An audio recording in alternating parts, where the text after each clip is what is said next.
capture's all set. Window capture's all set, so I should be good. Make sure I don't have a voiceless stream ever again.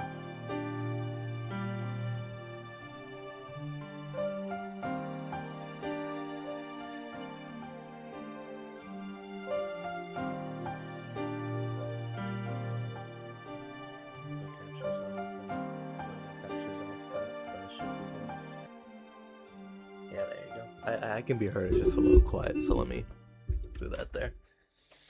Alrighty. How's it going, everybody? It's been about a week. Not even. It's been more than that. It's been over a week since I last streamed. But we're here. We're here with some more Tsukihime. It's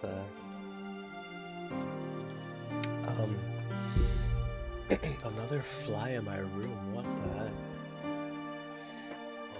As soon as it starts bothering me, I'll kill it. But yeah, as I was alluding to in the community post like 2 weeks ago, life's been hectic. Trying to switch jobs right now to get better pay to fit my lifestyle, and still in the process of that. I also am still working on the video. I have been slowly chipping away at that. It's what one of my college professors used to say all the time, just slowly chip away at it. Make progress on it, but you don't have to do it all in one sitting. And even though I try, Lord knows I am not going to get it done in one sitting. I'd say right now we're about halfway done, considering the rest of the video that I have to make. But I mean, I can say it's usually the story section and the character section that take the longest, but you know, that makes sense. But yeah, like I'm halfway done, everything else is done, so I just need to do those two sections and then I'm good. I can't give a timetable for it because I don't want to put a clock on myself, but the videos turn out well. The video's turning out well. I'm definitely proud of this one so far. But yeah, that being said, here more Tsukihime. You know, Saturday's usually the day where I get to play it, so I'm excited for that. But hopefully I can. Hopefully, yeah, there you go. Yeah, it left me here. It's gonna pick up where we left off because it sucks. I wanted to stream longer last time I streamed, but hey, that's what happens, you know. But yeah, no, let's just pick up where we left off, right? Just pick up where we left off. All right. In the end, when we go outside, the sun is already set. It's just past 7:30. That's funny. I guess it's not summertime for them right now. Alright, a little early, but since we didn't have anything else to do, we should start searching for the vampire. Well then, shall we begin, Arcueid? I turned around to face Arcueid, who was walking behind me. What, already? Didn't the sun just set? Yeah, but it wouldn't hurt to start earlier. We played around long enough today, so we should be serious at night, right? Arcueid, let's stick to our decisions. Shiki, you're strangely serious. If you're this serious, then why did you break our promise yesterday? Hey, I couldn't help that. I couldn't even move. I really did intend to go before. Yeah, if Akia didn't come on, man, chill out, bro. You're blaming her. You were literally immobile. You couldn't move. And then you blame her for that? That's nuts, bro. Yeah, if Akia didn't stop me, I probably would have gone ahead to the park in my condition, which I did. I see. Then let's do that. With a slightly empty expression, Arcueid says something I don't understand. Do what? You intend to go to the park, right, Shiki? We still have time, so if you couldn't get it done yesterday, then isn't it okay if we do it now? She starts to run lightly. She really seems to be serious about going to the park. Hey, wait! Hey! I'll run with all my strength so I don't lose sight of her. See, even though you were complaining, you still kept up, Shiki.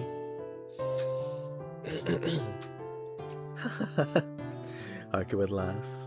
I'll kill you. Idiot. If I left you alone, you'd bother someone else. I desperately tried to catch my breath after running the whole way. I knew there'd be a lot of people here. I knew there'd be a lot of people here now. It's a bit unsettling since I can feel their presence everywhere. Like I said, why won't you ever listen to what I have to say? I hear your voice all the time. Oh, you hear me, but you just ignore me. That's worse. I don't ignore you.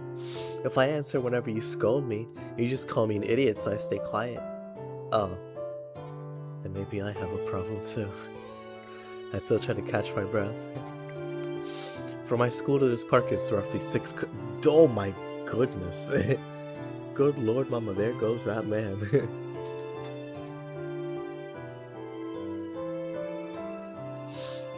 And even if it was just a little jog, going that far is too much for a heart like mine. It's not that she was running all that quickly. Actually, she seemed to be running slowly. But probably because of the effects of my anemia, I don't feel too well. Are you okay, Shiki? You don't have to force yourself. Shouldn't you rest on that bench? I'll do that. Once I'm rested up, we'll go to the city again, Arcueid. Sheesh. I'm happy you're motivated, but it's still too early. Nero was like that too, but vampires don't move around unless it's their time. Since they won't move around until they sense deep night, it's okay to kill a little time here. If that's how it was, then she could have told me earlier. Sitting on the bench, I stare at the clock aimlessly. It's just past 9 o'clock. All the people around have gone away and the night deepens quickly. Oh, what the heck? Oh, look at that. For some reason, Arcueid doesn't sit down, but paces back and forth as if she's bored. The time is the only thing which passes by. A quiet night. It's completely different from 2 nights ago, and there isn't a single cloud in the sky.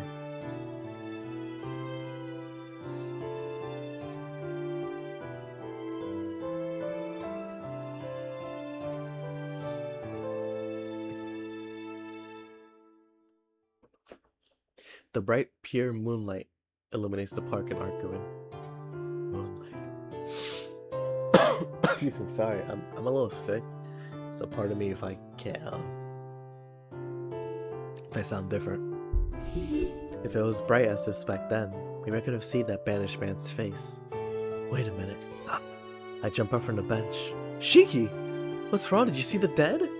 Arcueid rushes towards me. No, that's not it. I forgot something really important. It really was careless of me. I was attacked yesterday, but I completely forgot about it until now.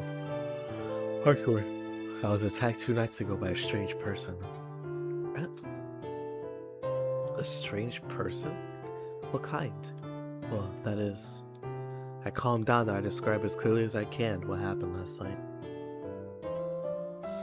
There you go. Yeah, that's how it was. Finishing my explanation, I read Arcueid's expression. From when I started until now, her eyes remain sharp without any gentleness. So what is it, Arcueid? That banished man and that person wearing those robes like some priest, are they enemies of yours? Did I already read this?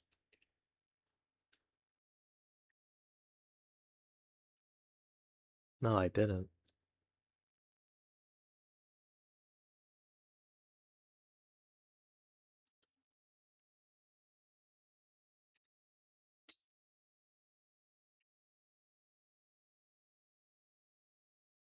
Hmm.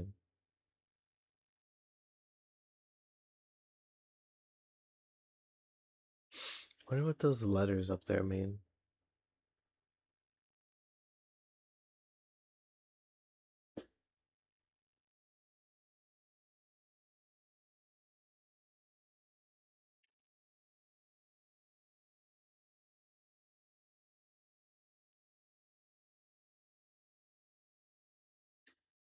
Yes, both of them are my enemies. Both of them are enemies. I don't know just who or what that banished man is, but that woman wearing those Catholic robes, I have an idea about. She narrows her eyes as if she was in a bad mood. No, she looks less like she was in a bad mood and more like she's irritated. I may know the person who helped you, Shiki. Man, if it's really her, she'll probably be able to find an enemy before me. She bites her lip vexedly. Wait a minute. I didn't say that person was a woman, though. No, there's no mistake. The woman is the only agent given authority to hunt heretics alone, and who uses black keys that combine the cremation rite and the steel shell effect. Her irritability is almost like hostility. Even when she spoke about Nero, her voice was never saturated with emotion to this extent. Arcueid, that person who helped me, is she a vampire? No, that's not it. That's right. I've yet to tell you about something else that's very important. I think I explained it before, but vampires like the one making his lair in his town turn humans into their minions and expand their territory. At the same time, they try their utmost to conceal their existence. Even though victims appear, they use various magical techniques to make things appear not out of the ordinary. You know why? Well, it's because humans aren't stupid. If they find out monsters like that exist where they live, they'd attack them. Even though humans are weak, they do have things like police, so might be able to do something. Well, I guess that's true, but police are only law enforcement. Are only a law enforcement group against humans. We don't consider them at all. But it's correct to say that vampires hide their presence for the sake of self-preservation. Shiki, there is a natural enemy of the vampires. A group of something like professional killers that now have the power balance in their favor. It's true for other transcendent species, but especially for vampires, it's fatal for them to reveal themselves. I'll give it my all.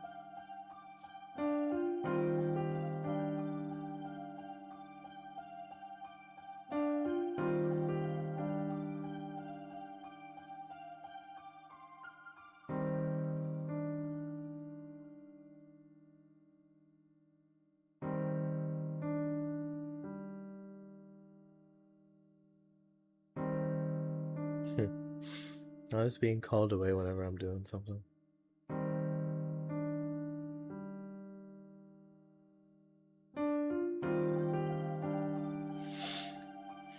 Alright.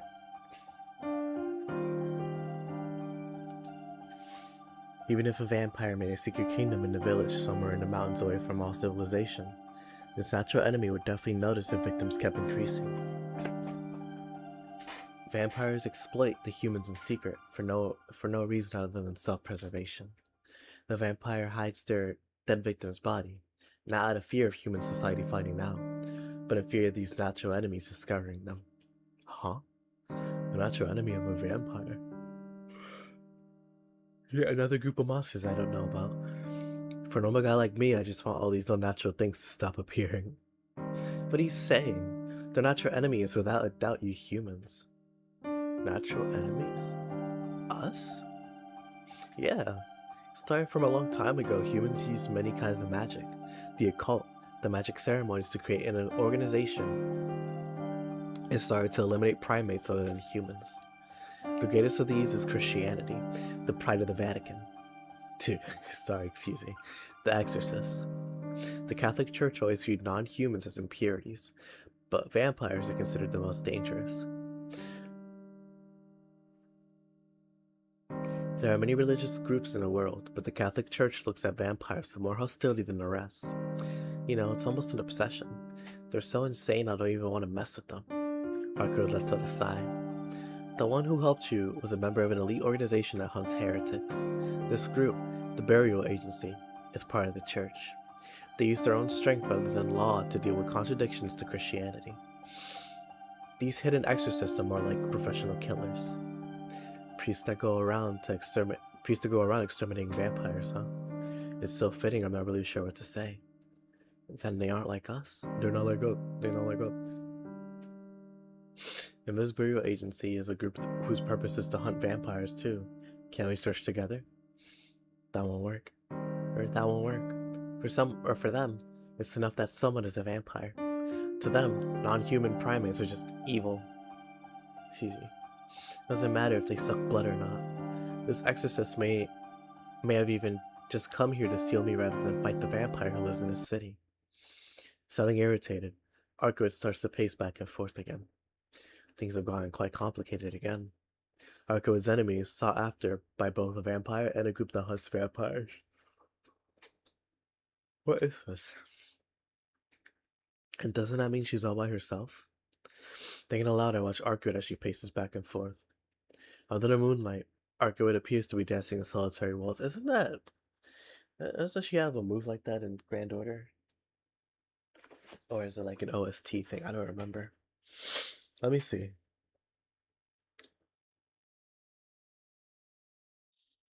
Game, hello. Hello everybody, my name is Markiplier. Servant, Spear Origin. Arcueid. You are a moon cancer. Yep, you are a moon cancer. Alright. Funny vamp. Let me get you put outside. Nope. At least I don't see it. I really maxed her out for no reason. I don't use her.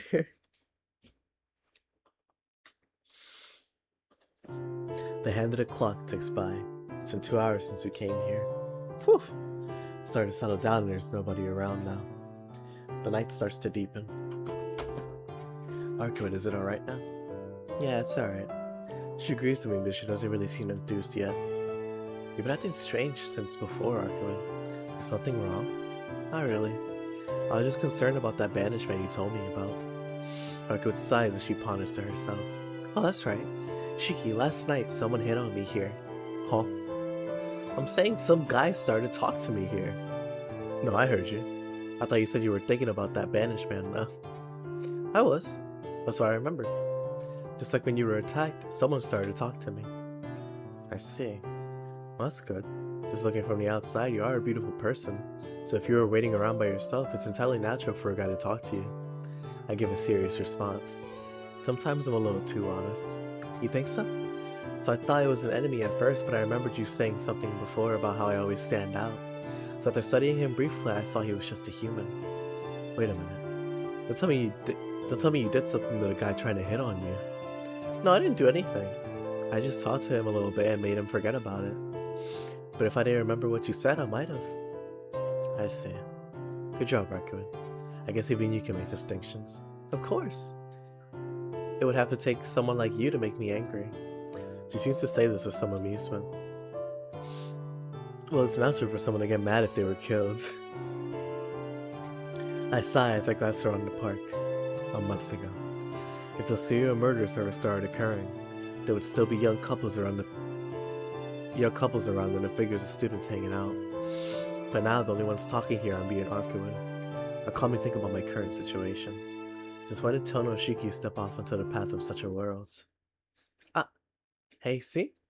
Arcueid suddenly calls out to me. What, did something happen? Yeah, see? Look at the clock. It's time.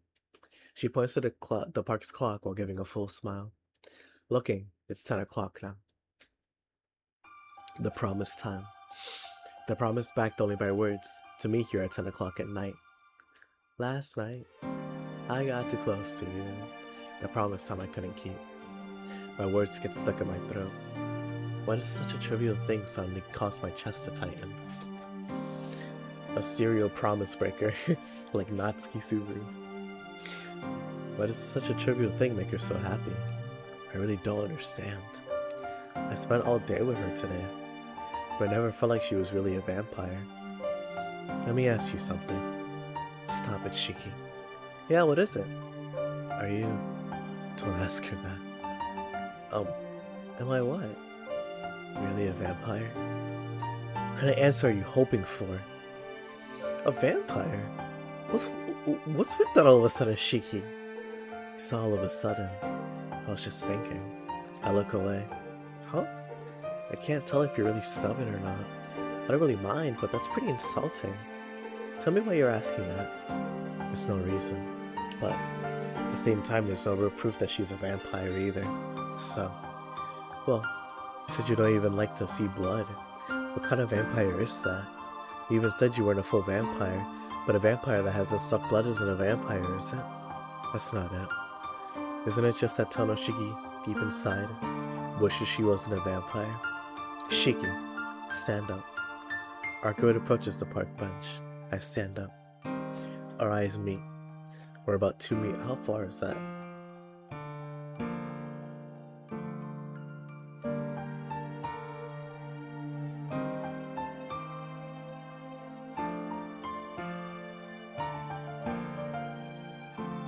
$6 feet? Why so far? Arcueid gives a huge sigh and suddenly grins. I guess you're right. Even I thought about it myself. I wondered, is Arcueid Brunstead really a vampire? She laughs. That's a relief. I thought this question would insult her, but thankfully she seems to have taken it as a joke. Yeah, you really don't look like a vampire at all. Arcueid laughs again. And shall we try? She says this still smiling. Try? Shall we see if I can really drink blood? If I could, can you give me a prize, Shiki? What? With that smile still on her face, she takes a step closer. Tap, tap. Her footsteps echo in the air. I know she's joking. Still, I can't move at all. What? It. But I can't even finish. It's not her power, but me who stops. Closer. One step. Another step. Looking down bit by bit. I, not even able to lift a single finger, am transfixed by her lips. Shiki, you said I wasn't a full vampire, but a sweet voice that seems to echo in the back of my head. Another step, and the footsteps stop. You know, drinking blood is very easy. I hear that voice from my right ear. Excuse me. I forgot he has. So I want to show you guys something. I want to show you guys something hilarious.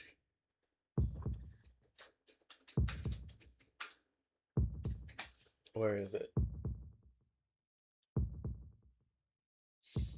Shiki has a shirt. He has an orange shirt, an orange and blue shirt. It's about like same level of iconography as what's it called? Let's see if I can find it. Orange shirt. Oh, and you're not gonna show it because it's a dinosaur shirt. Yeah. Ah, dang, they're not gonna show it. That sucks. Well, the point is, he has the blue and orange shirt. It's disgusting looking. It's nasty. Like, generally one of the nastiest looking fits of all time, bro.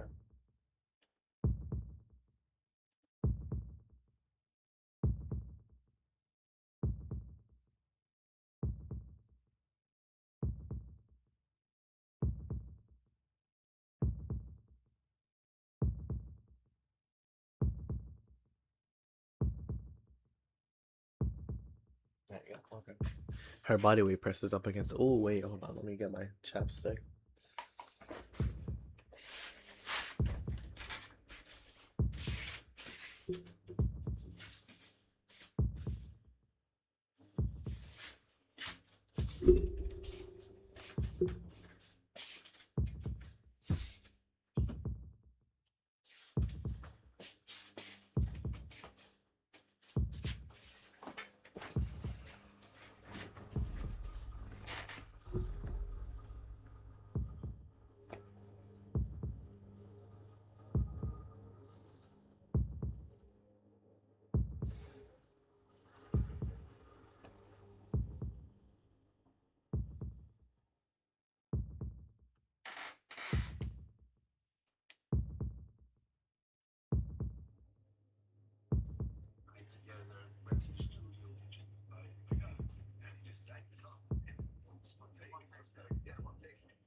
There you go. Alrighty. Yep. Back at it.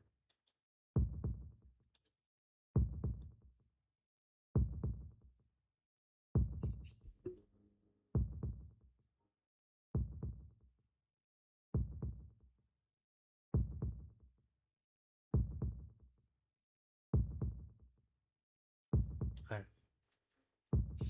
My throat freezes and I can't even speak. All I can feel it. I can only feel her breath on my neck. I'm still recording, right? Yeah, okay. It's hot like a burning fire. I stopped calling her name. With my own will, I stop. Because I know if I call out her name, she'll pull away. Her breath is so close. The white fingers on my shoulders are trembling. Aw, she's scared.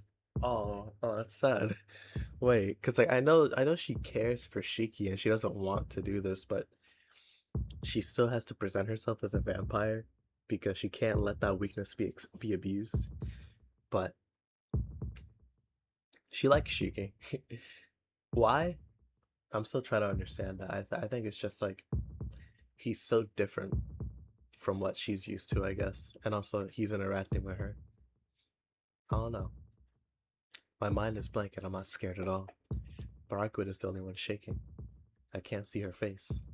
It's the swirling of her breath around my neck, the feel of her trembling body against mine. It changes from a weak breeze to heavy breathing. Arcueid? It was supposed to be a joke. Her voice shakes. The fingers on my shoulders cease their trembling. Instead, they dig into my shoulders like a bird's talons. A pain gas escapes me, but her claws do not let up. They sink in as if I'm not allowing me to escape. I'm sorry, I guess I joked around too much. I'm sorry, so can you let go? Shiki. Her fingers don't move. This isn't good. My mind screams in warning and I gather up all my strength. My arms move to push her away. Before that, pain shoots through my shoulders. My arms can't move at all. Her vice-like grip on my shoulders causes my arms to go numb. I can feel her breath go even wilder against my neck. Maddening. Her teeth almost touch my neck. No. After the grip increases one more time from her white fingers, our grip flies back, practically screaming. Panting fills the air. Hard breathing echoes through the park. My ragged breathing, Arcueid's trembling breaths.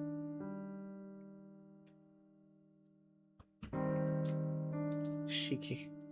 Her entire body shaking. She gasps as if to suck in the entire atmosphere as she stares in disbelief at her two hands. Her white fingertips are now dripping with my blood. The redness flows from her fingertips to her palms, then along her arms. She looks at it and seems to be on the verge of collapse. Arcueid, just now was... I call out to her. Looking up from the blood on her hands, she meets my gaze. Shiki? Yeah, I'm here. Just now was a joke, but seems like it went a little far. I say that wanting to let this end just as a joke, but I guess it didn't work out. Shiki, I just... Her eyes lose sanity.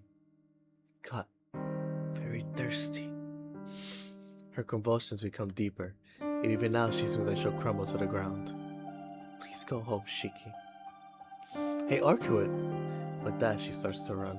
She disappears fast. Not like she ran before, where she was taking me into account. With a speed I could even match, if I spin it with all my strength, she vanishes into the night towards the city.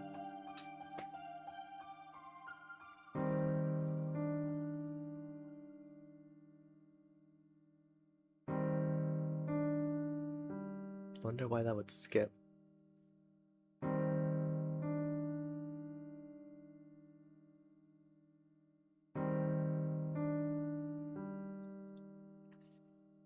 What? She thinks I can just go back up to seeing her like that? That idiot. Where's she going when she's in so much pain? I can't just go home. Even though I don't know where to find her, I start to run after her in the town. I don't see her anywhere. The city's too big and it's nearly impossible for a single person to track her down, or she leaves no trace behind. I'll be much more likely to find her if I predict where she's gonna go rather than blindly searching. Then, I guess it'll be her apartment. I'll go to Arcueid's apartment. I don't know what's behind it all, but she was breathing painfully. We'll see.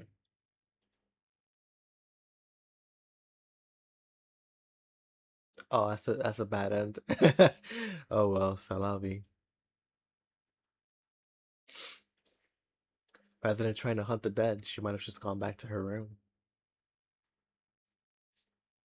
I pressed the doorbell. Doesn't seem like anyone's coming out. Shh, she hasn't come back. No matter how many times I push the button, her door doesn't open. Is she not come back? Or is she just not coming out? After hesitating, I decided to go inside. It'd be a simple thing to cut the lines on the door, but I should just check the knob first. Huh? It's not locked. The door opens simply with a turn. Arcueid, are you here? No response. Did she not lock it in the first place? There's no one around. Where does she think she's going in that condition? I slammed my fist against the wall. What am I doing? If I have time to let out, if I have time to let it out on the wall, I have to go. Can't talk right now. Sorry. If I have time to let it out on the wall, I have to go out and look for it. I can't find her. Come to think of it, if she really intends not to be found, there's no chance of me finding her at all. She said we'd meet again tomorrow. All I can do is in this situation is trust her and wait for tomorrow night. With a great uneasiness in my chest, I returned to the mansion. DNM. Yep. Bad end. 10th day. In my dream, I'm staring at the moon. I can't remember where I am or why I'm looking up at it. Maybe I looked up into the night sky not wanting to see anything, and the moon happened to be there. My back creaks. Coursing through my veins is an image of coldness, a solitary darkness that makes me dizzy, a radiant moon that sickens my heart.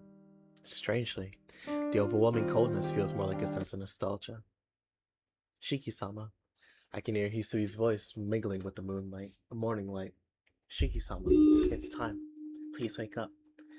Her inflectionless voice awakens me. As soon as I wake up, terrible things enter my vision. I get a headache, like I was shot in the head. Oh my goodness. I almost lose my just awakened consciousness. Before I fade away completely, I quickly grab my glasses. Shiki-sama. Shiki-sama. Are you not feeling well? No, I'm just a little tired from yesterday. I'll be alright, so don't worry. Lightly shaking my head, I clear my head of what I was seeing. It seems that not being able to find Arcueid last night has cast a dark shadow in my heart. Good morning, Hisui. Thanks for coming to wake me up as always. Sitting up in my bed, I do my best to smile naturally. No, this is my duty. There's no need for you to thank me, Shiki-sama. Really, but I am grateful. You are infinitely better than an alarm clock. I stand up. It's not yet 7 o'clock, about 10 minutes earlier than I usually get up. Breakfast? I'll be there soon, so please go ahead of me. Yes, I'll wait for you in the sitting room. Giving a bow, Hisui exits the room. Well then. I'm still feeling a little sluggish, but it's not so bad that I have to skip school. I'm sure after I eat breakfast Kohaku-san prepared, I'll feel a lot better. As usual, Aki is sitting on the sofa and... Excuse me. As usual, Aki is sitting on the sofa and Hisui is waiting by the wall. Good morning. She never has a smile on her face, like, never whatsoever. I guess, was there to be happy about job being finished?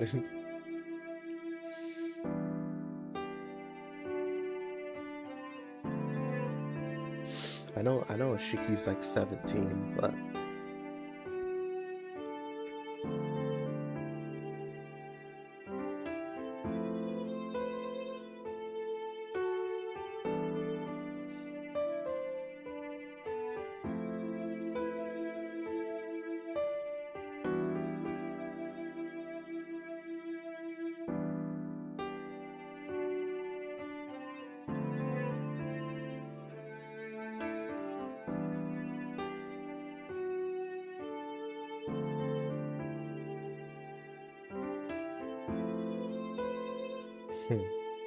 Okay, I see. So most of them, due to strenuous circumstances, are like 16 to 17 years old. Despite Arcueid being a vampire. Did you sleep well last night? Good morning, Akia. You're up early today too? No, I'm always like... Nissan? She looks uneasy for some reason. Is there something on my face, Akia? No, that isn't it. Nissan, are you really alright? You still do not look well. So if you're still sick, maybe it's better if you rest today. No, I'm really okay. I'll be better sooner or later, so please don't look so worried. Okay. If you say so, Nissan, then I will not say anything. She goes quiet, still looking worried. It's quite rare for you to be convinced this quickly. It's not like you. Hey, I'm always sensible. I only warned you because you're the one with the problems. So please do not blame me for your imperfections. She glares at me. Ah, that's more like it. Hisui, doesn't it not feel like mourning unless Akira gets harsh? Is it because I suddenly called out to her, or because she doesn't know what to say? Hisui neither confirms or denies my statement. See? Look, Akira. Hisui thinks so too. I have a...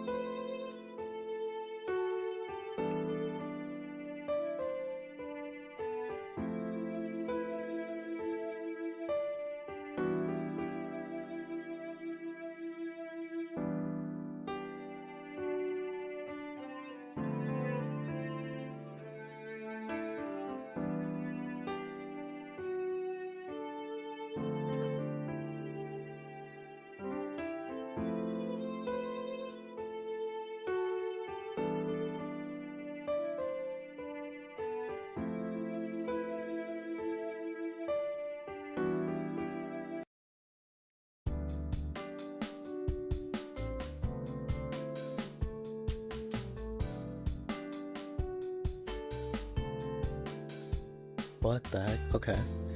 I head towards school. My feet are heavy and it feels like I'm in another person's body as I head down the hill. It's probably just weariness from last night. Even though I thought I would recover right away, the sluggishness doesn't fade. It's 10 minutes until 8. The school gate is flooded with arriving students. By the gate, I see a familiar figure.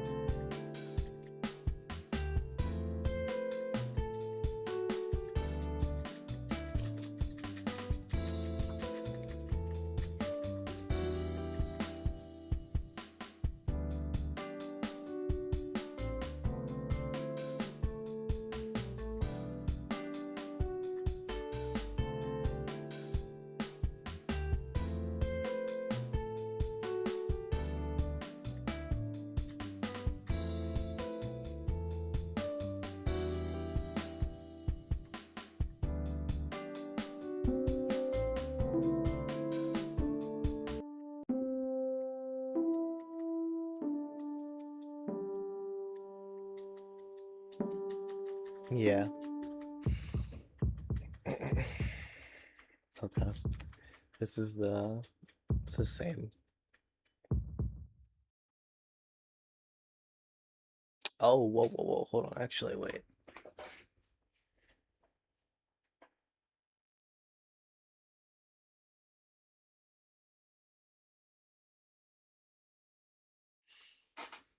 Alright. Click. I tremble, creak, wobble. What the heck? Those noises stick out. Incompatibility. Where's that inconsistency coming from? I can't settle this feeling of something being out of place throughout my body. It fills me to the brim, as if my bones are sliding out of place in their joints. Yes, just my joints are out of place. It causes this unnatural feeling. My corpse is burning, unseen smoke and crumbling away. Click, tremble, creak, wobble. I fall from my chair. There you go, whatever.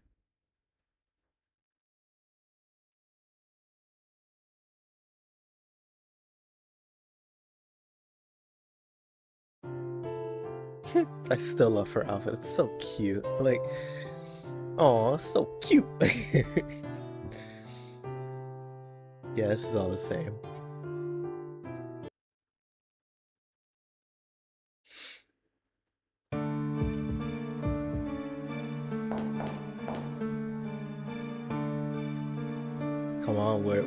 Show it. Show it. Show it. Show it.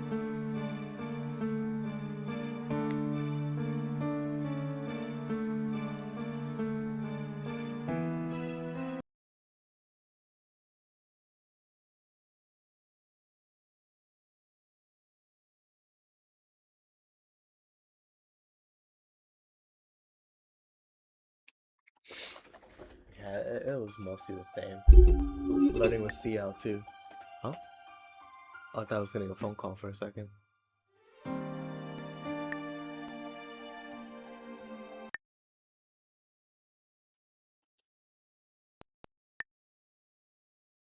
Yep, bad end.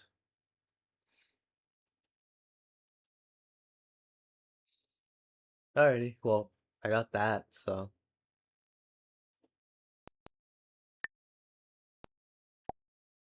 Oh, wait. Wrong one.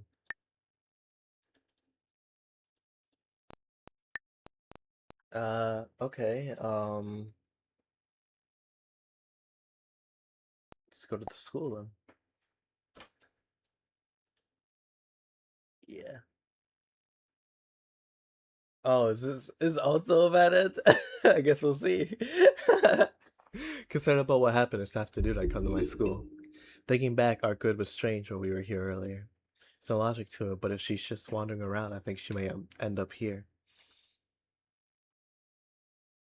There's no sign of anyone, not even a single sound.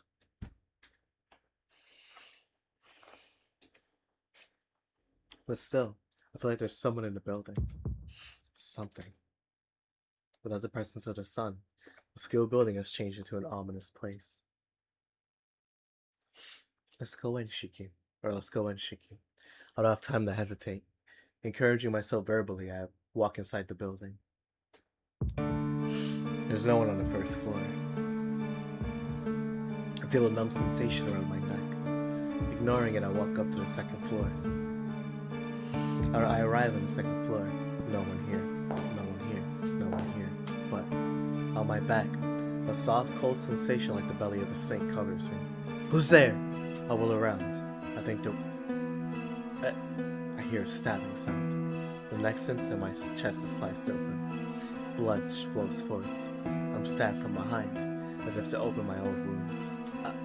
My body falls. I don't know what's going on. Everything fades. In the last instant, I see a scene from a distant summer day, repeating in my mind. Oh, there you go, that's it. Teach me, CL Sensei. Hello, I'm a teacher of this classroom, CL. For the 6th period class, let's think about the basics of finding people. To be straightforward, Tono-kun does not know how to find people. Please consider the reason why she ran away. Why, where, and to do what. If you piece these together, you will find an answer. In other words, she got hungry, so she went into the alley to do some sucking. Nonsense! Violent CL, glasses, Indian. The session is finished. Please continue enjoying the main storyline. Yeah? What is a CL? Are you pulling out something like a shotgun, and a machine gun, and a Vulcan cannon? Arc! India has nothing to do with it. Nothing! Oh, my glasses, oh my! Glasses got pissed off, yeah. Whoosh! Well, alrighty then, okay.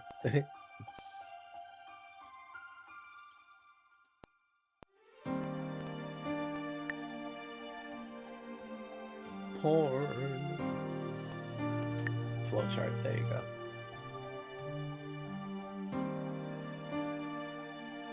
Birthday sex.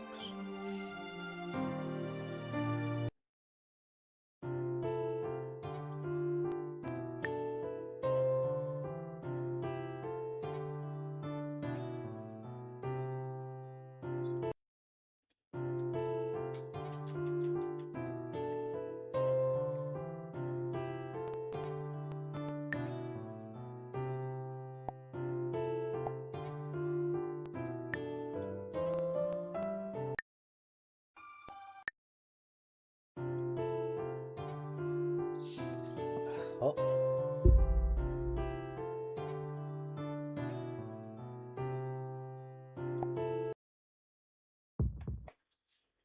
Oh. Huh?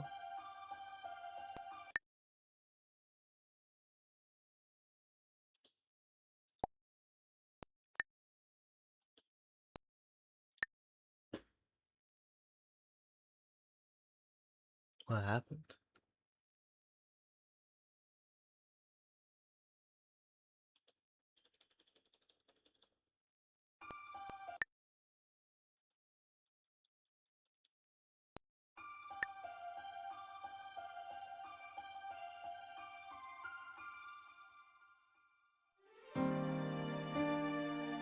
What the heck is going on? What? I'm sorry.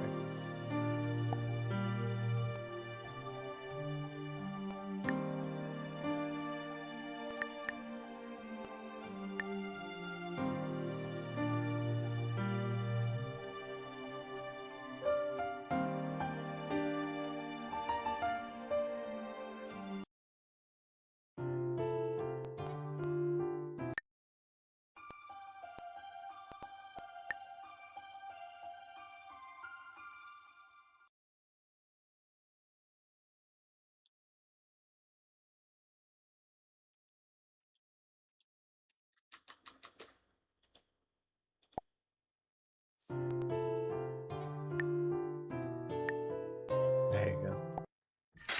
Whoa, whoa, whoa, whoa, whoa, whoa, whoa, whoa, whoa. Chill out, man. Alright. There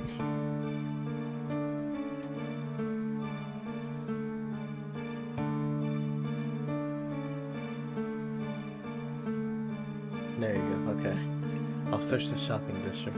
Even though she was in so much pain, she's not the kind of person to rest because of it. She told me to go back. In other words, she was saying she won't be going. Wow. Goodness. I can't talk. I'm so illiterate right now. What's going on?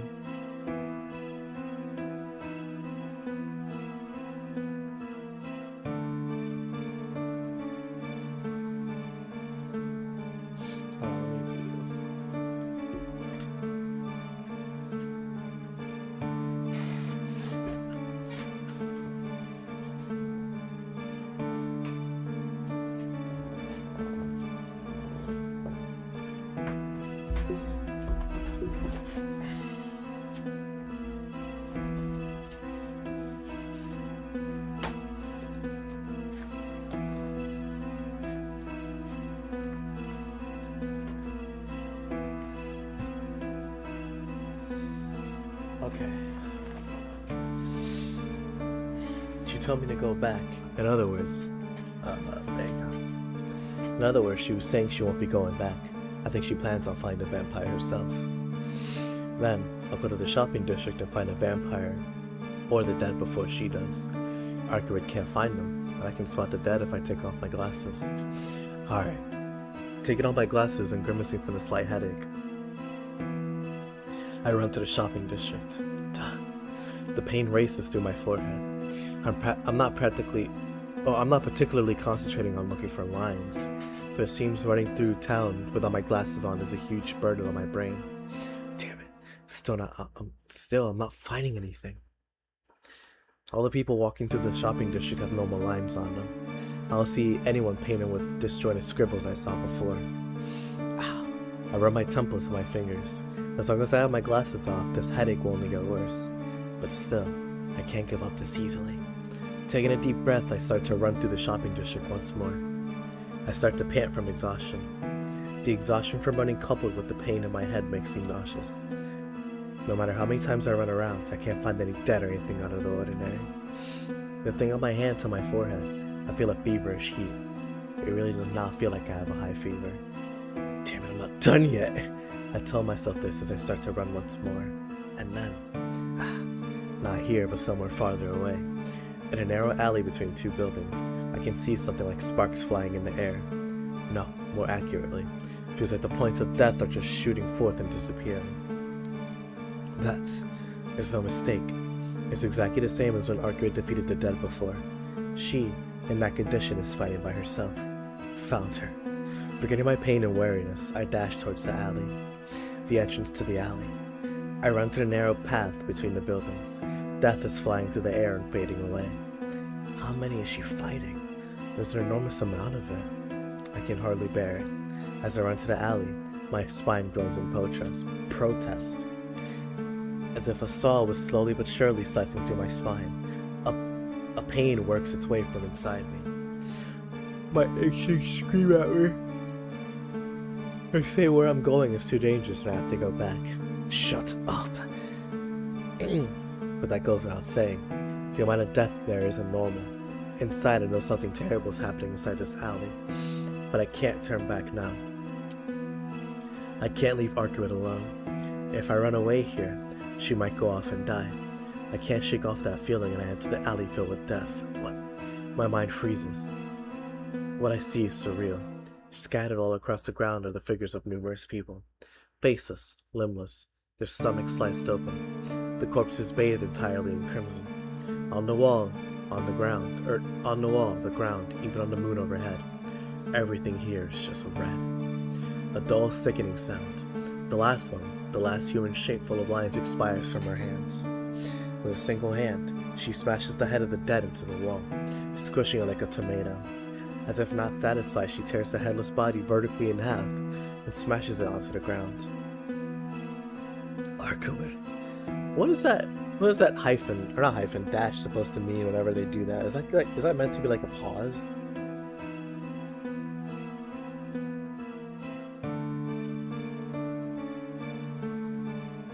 Let me look this up.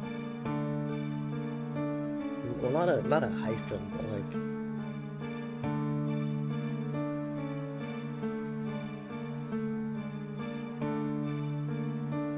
M dash, yep, M dash, okay.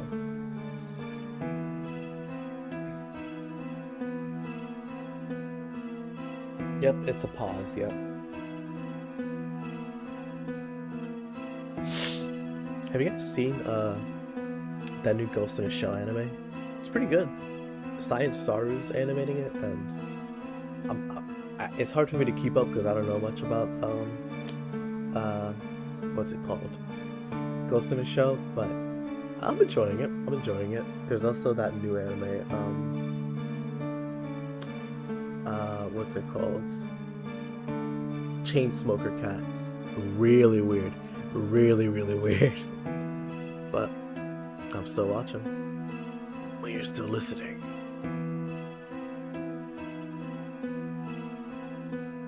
So wild.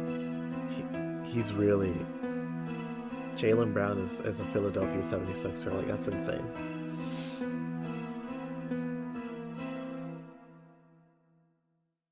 Alright. The road is only filled with red in the moonlight. In the center of it all stands Arcueid. She doesn't notice I'm here. She looks up at the moon, in a trance and breathing heavily. I can't speak. The pain inside me reaches a feverish pitch. It seems like the saw has cut all the way through. Creak, creak. My entire mind is screaming. I shouldn't be here. I don't want to die in shouts. Oh, whoa, buddy, that's porn. Then, Arcueid's eyes suddenly shift. Oh, whoa, hello. She looks like a cat. Her eyes aren't in her usual crimson, but a golden flare. It's not that our eyes have met. It's that I just looked at those eyes. My blood races through my entire body and my mind is jolted. At first, a sense of overwhelming crisis. I shouldn't be here. I shouldn't be in front of that thing. It will kill you. You can't stand up to it. That creature is on an entirely different level. Not a matter of higher or lower, but something beyond evaluation. Before that thing, just being there means death. My entire body throbs. At first it was fear. Then it was the desire to kill. Because that thing shouldn't exist. So kill it. Hurry up and kill it. Kill it here. Kill it now. In the name of this blood, take that thing here and destroy... My heart pounds furiously. I know there's no way I can face it, but my entire body screams to me to kill it. What a contradiction. They're telling me to kill it even though I know it's going to kill me. They're telling me I don't want to be killed, so kill instead.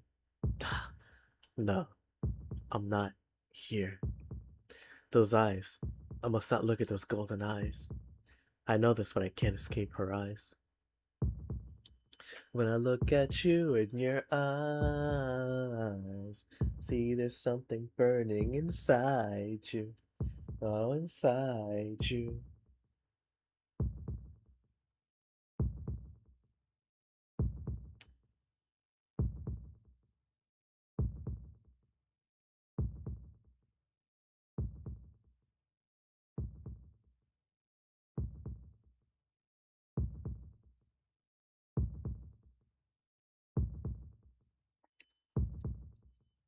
My blood boils, the stimulating throb of my blood.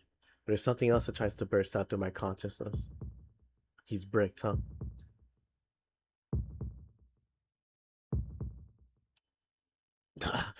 What I want to kill. Are you going to kill before being killed because you don't want to die? No, that's not a reason. There's no need for a reason to kill. Be honest, Tonoshiki. Already from a long time ago, you wanted to take this woman and... Shut up! No, your reason, your consciousness should shut up. That's how it should be. Hold on, wait. No, your reasoning, your consciousness should shut up. That's how it should be. I just want her. I want Arcueid. Remember the feeling from that time. Ichigo, what's the difference between a king and his horse? Yeah. Oh my gosh, I gotta see that scene again. Hold on.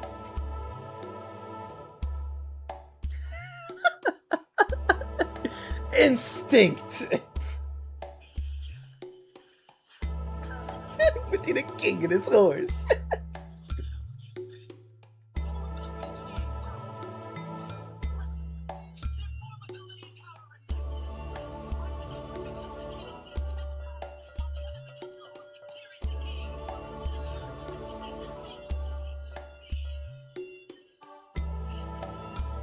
Instinct! If they have form, ability, and power, if their powers are equal, then why does one lead the army in the battle, while the other one carries the king? Well, the answer's simple: instinct. Oh my gosh. Alrighty. You knew from the first time you saw her. Since that time you killed that creature with your hands and lost your virginity as a killer. Yes, I want all of it. Her heart, her body, her tears, her saliva, her flesh, her blood, her sin and punishment, desire and impatience. My breathing is out of control. I can't get a grip on my mind. Her eyes are consuming me. Those swaying golden eyes. That is something that cannot be killed no matter how much I kill. Shiki! Arcueid realizes I'm here. As soon as she sees I'm fixated to her eyes, she changes them to their crimson color. But by now, it's far too late. I bring out my knife and push Arcueid down. Her powerless body's easy to push. I straddle her, one arm at her neck, the other arm holding my knife overhead. All that's left is to strike between her breasts. Calm down! This isn't what you want, Shiki! I can hear her voice. Core of my brain starts to overheat. Shut up! My arm tightens around her neck. She painfully lifts her chin. I can't believe it. With all her strength, she can't even free this one arm right now. Shiki. Breathing painfully, Arcueid coughs out my name.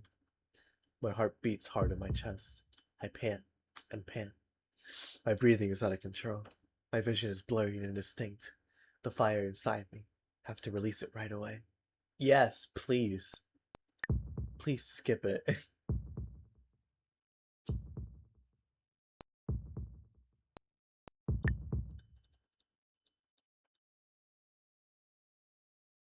Yes, skip it. She. Her voice is weak as if realizing what's coming next. Has she given up? She looks at me with dampened eyes. Her moist eyes. Does that mean she's crying? Ah! My head is splitting with pain. My instincts tell me to go on. That if I stop now, I'll die. My heart beats wildly, telling me that if I don't do it now, she'll kill me later. crying. Why is she crying? If it was me, I'd never let her cry. My headache continues, screaming at me to go on. It's strange to be detached, distracted. There's only one thing that needs to be done. I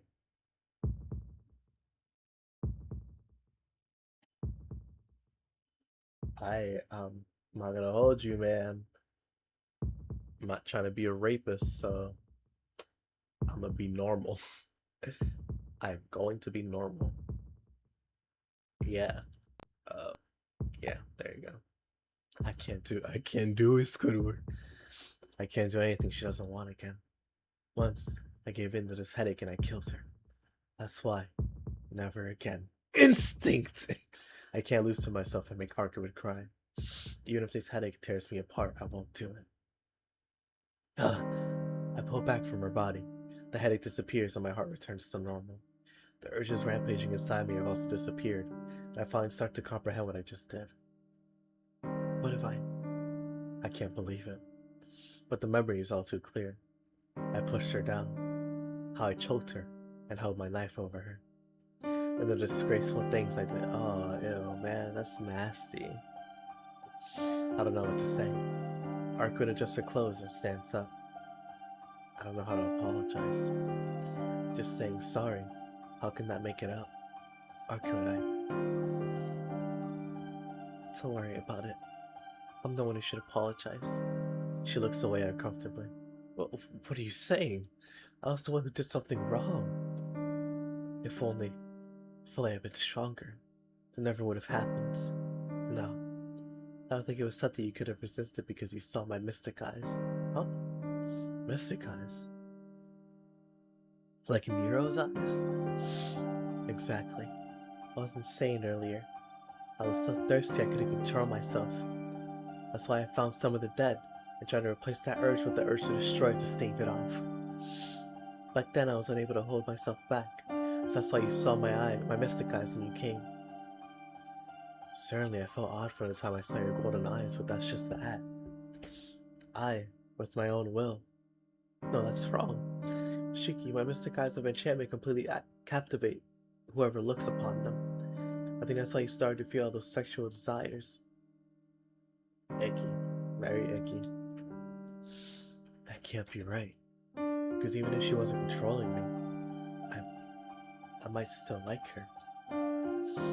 Anyway, this is all because of my carelessness. I'm sorry, Shiki. I don't know if I've been glowing for like an hour now. Yeah, an hour. I manipulated your body without any regards to your feelings. Her gaze shifts away as she says this. Being apologized to like this hurts my heart, because I didn't feel like I was manipulated at all. Rather, it seems I used it to obey my own lust. Arcueid, don't apologize. Shiki, this is all an accident. I'll forget about it, so please forget about it too. I think it's better for the both of us that way. Saying that, she starts to walk away quietly. Arcueid? I think this is enough for tonight. I killed all these dead tonight, so it's probably useless to search any further. That's fine, but what do we do with that mountain of dead bodies? If someone finds it, there'll be trouble. So no need to worry. Once something becomes a vampire and dies, it won't leave a trace. Those who refuse to return to the earth become ash to be scattered in the wind once they die. They will return and disperse on their own in a while. Without turning around, she disappears from the alley with weak steps. I can't stop her now. I still feel the sensation of Arcueid on both my hands. Idiot. Stupid idiot I am. I groan to myself. In the alley, which became a stage of tragedy, I look up to the moon in remorse.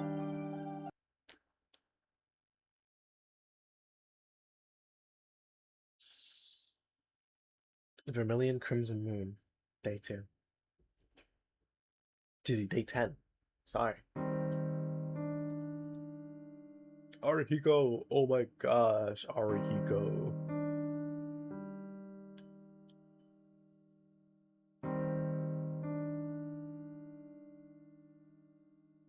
It's a long day. It's gonna be a long day.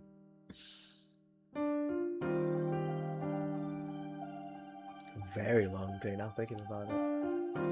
It's gonna be a long day. that clip is so funny to me, man. It's gonna be a long day.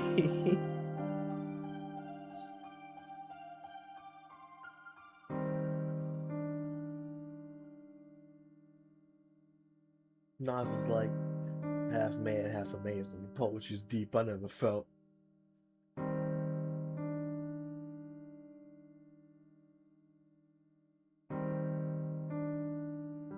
I forgot about Shikimori's Not Just a Cutie. I haven't seen. Is there season 2? Like, yeah.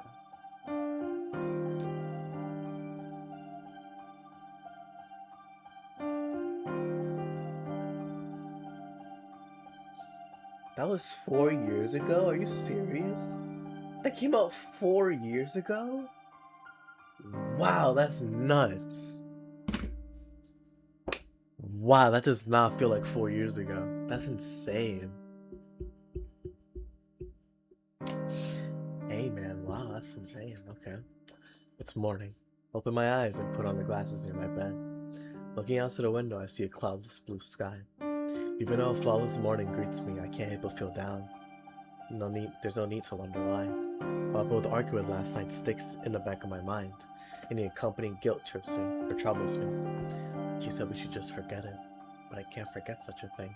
I look at both my hands. These fingers still remember how Arcueid felt. Even now I remember the texture of her skin, and her cool, gliding body temperature. Wasn't thinking it all back then, but I understand it all now.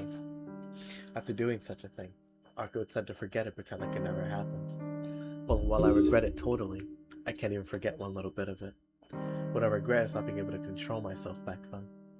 If I didn't touch her like some animal, if I touched her more like a human. Well, if you didn't touch her at all. Yeah, no, if you didn't touch her at all, how would things have... I knew it. I didn't lose myself by looking into her golden eyes. I didn't realize it, but I was caught up in her a long time ago. To realize such a simple thing now. The morning in a Tono mansion is always the same. It's usually the same as I can't wait to go to the far side. Or is it near side? Red Garden. With that, I want to go to Red Garden. I can't wait to see what that's about.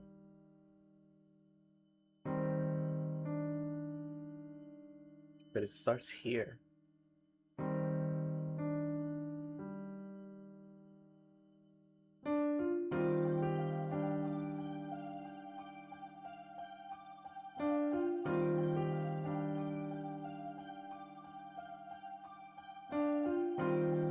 So I guess I just need more CL points, like CL bond points, to get CL's route over here. Because this is Arc and CL route. Well, this is what's it called route?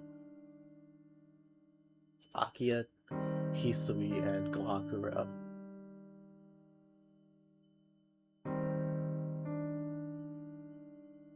That's gonna be interesting. That's gonna be real interesting. It's gonna be a long day. Yeah. Oh my goodness, that's so funny.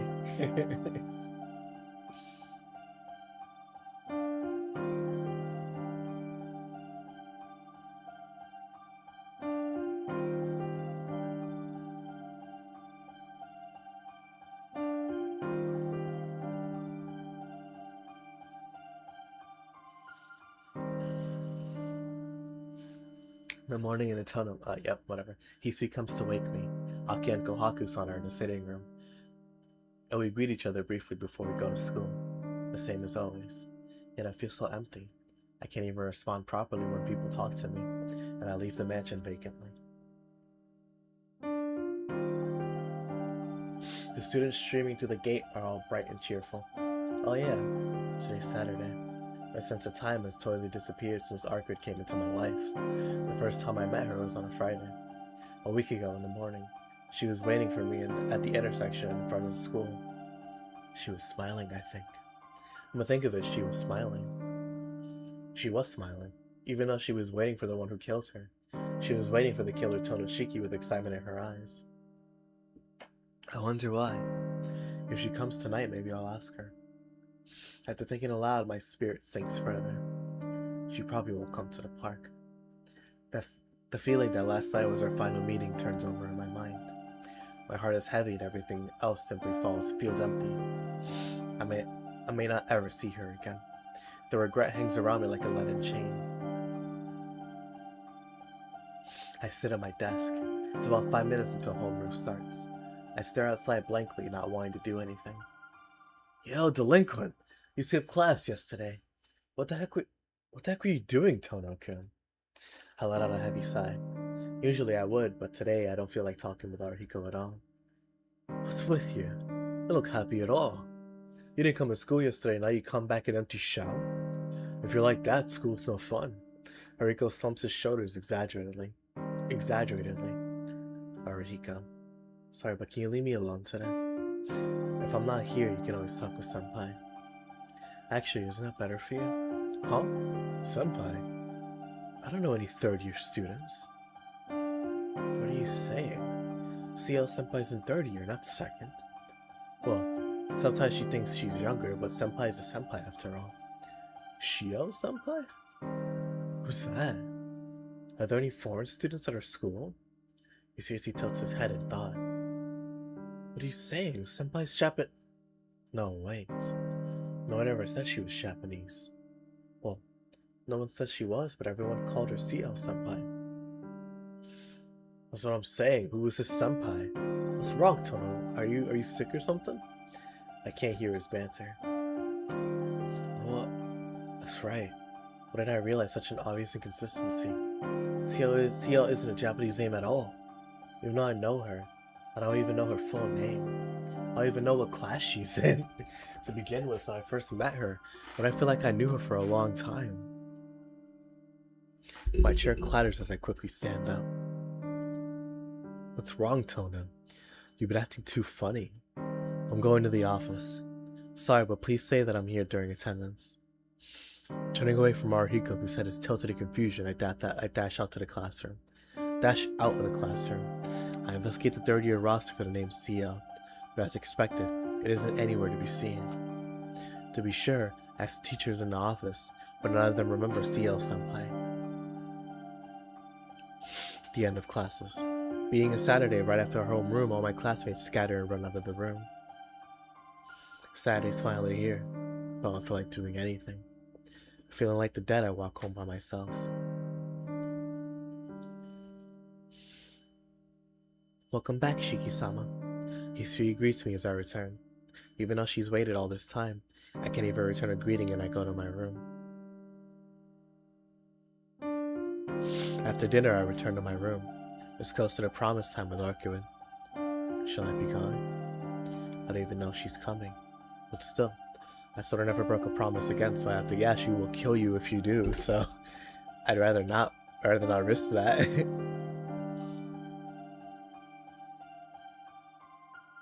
It's so funny people are talking about Kylian Mbappe and how when he speaks French he feels like a dictator, but when he speaks English he just seems so chill. Like,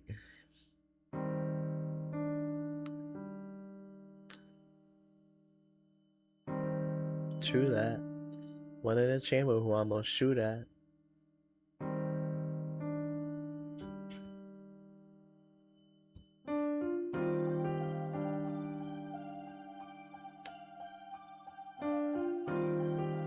Just have fun.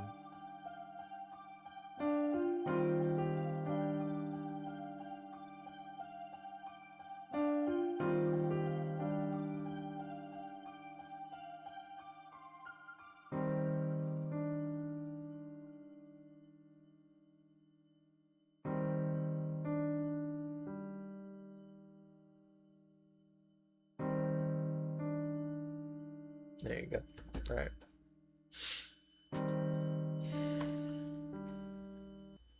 I arrive at the park shortly before 10. There's absolutely no one here. Sitting on the bench, I stare at the clock and wait for Arcueid to come. I'll wait.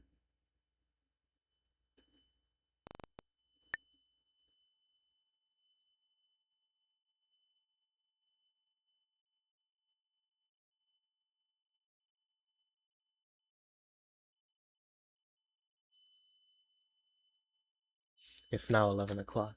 The park is completely still, as if entirely frozen. There's no fresh flow of air, nor the presence of anyone approaching. There's no sign of Arcueid coming. Time passes by meaninglessly. I still wait. Yep.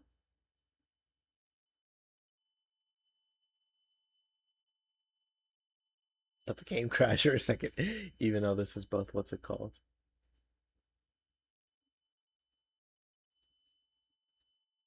Both hands on the clock approach the top of the dial. It's been 2 hours since I came here. Yet there's no sign of Arcueid. I still wait. The clock hands point to 12.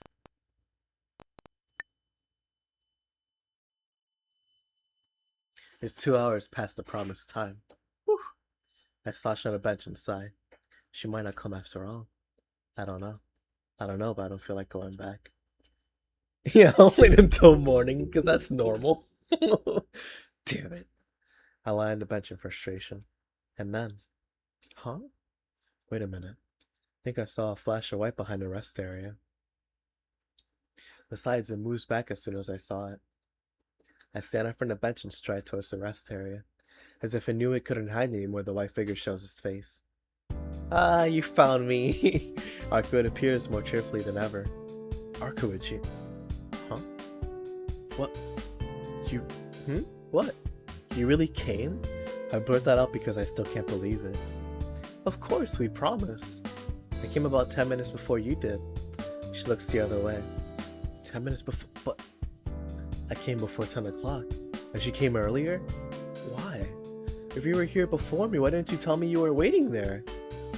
I wanted to watch you while I was hiding. I see. Even though she doesn't act any different, she must be bothered by what happened last night. That's why she couldn't face me directly and was hiding. Sorry. That's right. It's not that simple. Yeah. You never even knew I was here. I was waiting for you to notice. I was planning on meeting in a different way this time, but you ruined it by spacing out. Huh? Ruined what? Arcueid, you weren't hiding because you felt awkward? Why? I was a little bored, so I wanted to play around. She says it lightly, not even knowing an inkling of the frustration I felt. Play around with me. You. The joy I felt from meeting her fades away instantly. It's not a mood where I have to think about what I should do after seeing her. As usual, she's acting at her own pace without even understanding how I feel. I fill my lungs with deep air, a deep breath of night air. I'm less angry than surprised. Maybe I'm just relieved she's acting normally. Well, normal for her. As proof, it feels like my heart laden with impurities has just been cleansed anew. Man, you win. Really? I thought you were just zoned out. No, not about the hide and seek. Oh well, it's useless putting it into words. I'm glad you came. To be honest, I thought I'd never see you again. Huh? You thought so after only waiting 2 hours? That's not it. Because of last night. Thought I would never meet again. Don't do, Shiki. I said just forget about it. Arcueid says this weakly. Idiot. I'm such an idiot. I selfishly thought she was acting completely normal. But I was wrong. She was acting so that I wouldn't feel bad. Sorry. I was an idiot.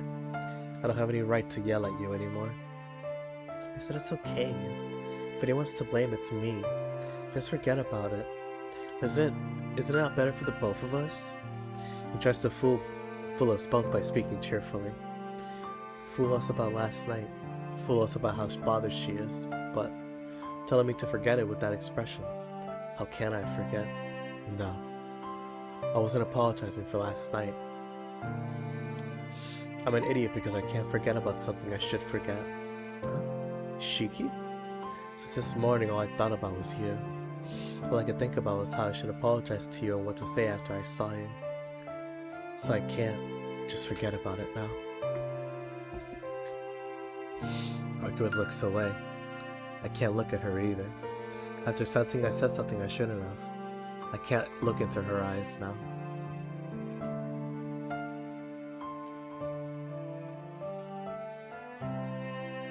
She doesn't respond. I can't either, and a long silence begins. I don't know how long the two of us stood there. Arcueid nods slightly. Yeah, to tell the truth, I couldn't forget about it either, Shiki. Arcueid blushes as she says this with some difficulty. Arcueid. Nekomaru. She looks so cute doing that. As soon as I think that, Arcueid looks around her. I don't know when this happened, but we're surrounded by human shapes. What? I can't think since it was so sudden. We're surrounded. Get ready, Shiki. If you don't fight, you'll just die. Fight? If you take off your glasses, you'll get it, won't you? They are the dead without even a finger's worth of normal blood. I quickly take out my knife and take off my glasses. Like she says, the 5 people surrounding us are just scribbled lines making a human shape. Why? You said you killed them all yesterday, Arcueid. Yes. These are the ones that I destroyed yesterday. She narrows her eyes and glares at them.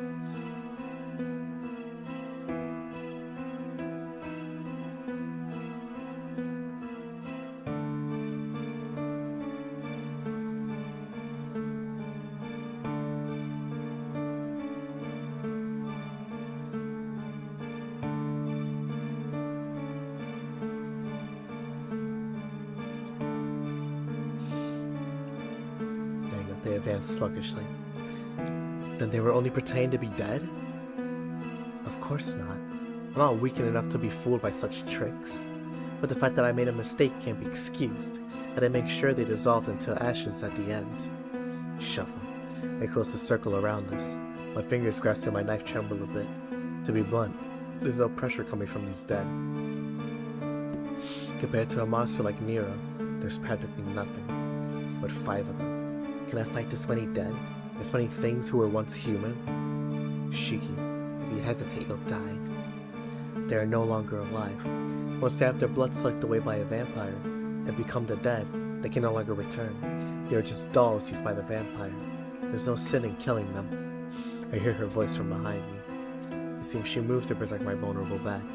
Wait, what do you mean? I mean, there are many ways to magically control a dead body. It's easier to infuse a human corpse with magical energy than animals or intangible objects. So it's very convenient. Unfortunately, I don't have time to go over the details. They're coming. I sense her moving away. At the same time, they attack. There you go. Okay, give me 1 second. I gotta use the bathroom.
Sorry about that. I just had to use the bathroom.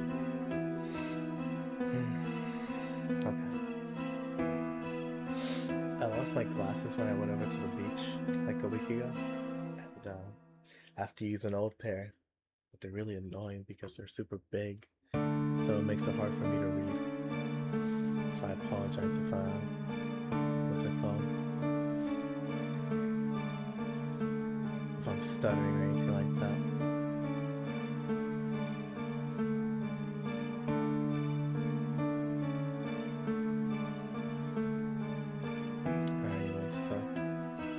The shape of death attacks. They simply fly forward, arms stretched, outstretched. There you go.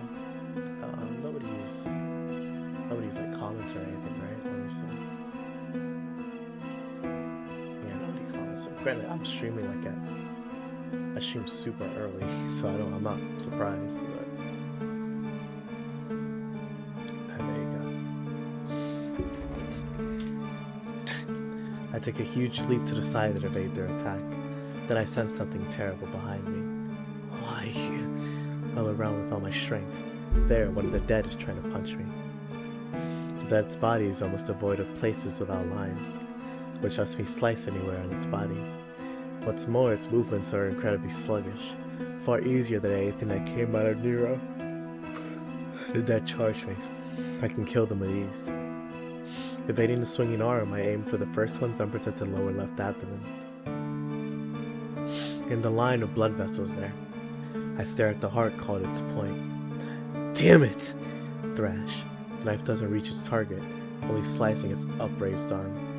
The one-armed dead doesn't even pause his attack. The other dead also comes in showing no fear. The one-armed dead attacks. Where I evade that dead, the other dead jumps on me from behind. Grind. From behind like a piggyback state, the dead bites on my neck.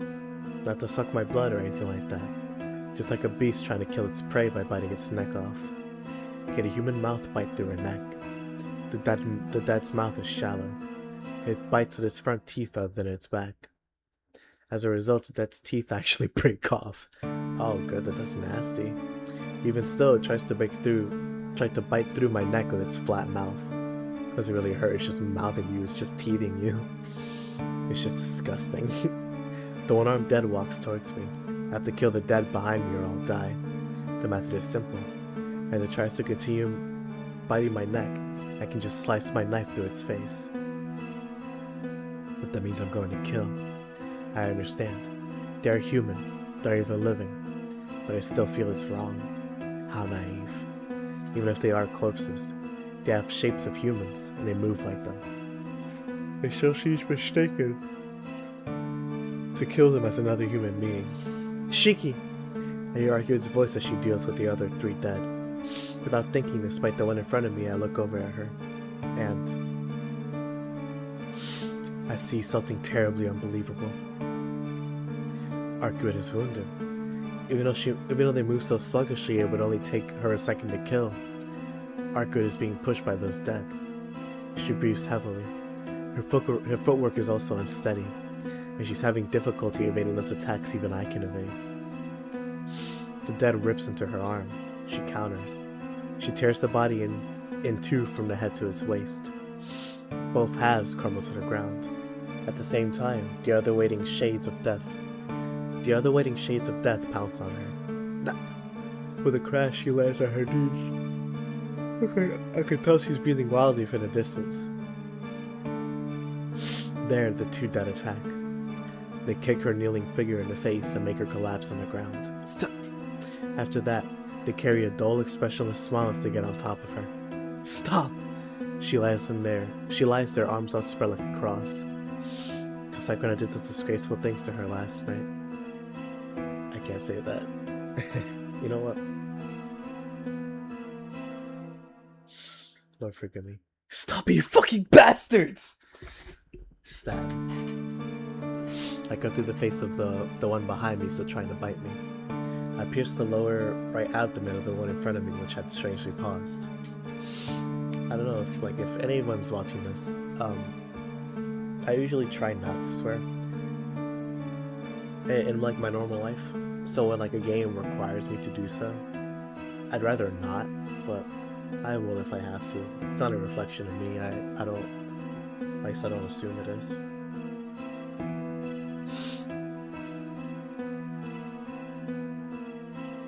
Alright, I cut to the face of the one behind me still trying to bite me. I pierced the lower right abdomen of the one in front of me, which had strangely paused. That's where its death is. Not even looking. It crumbles away.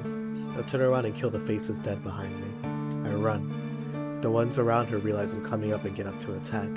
No problem. I slice through her points of death as they attack me. After it's all over, I start to catch my breath. The 4 figures crumbled into ash. The one Arcueid killed earlier makes 5. Killed. Without hesitating, I stop them completely. I can't think clearly. Probably because regret and self-admonition. I'm not saying that right.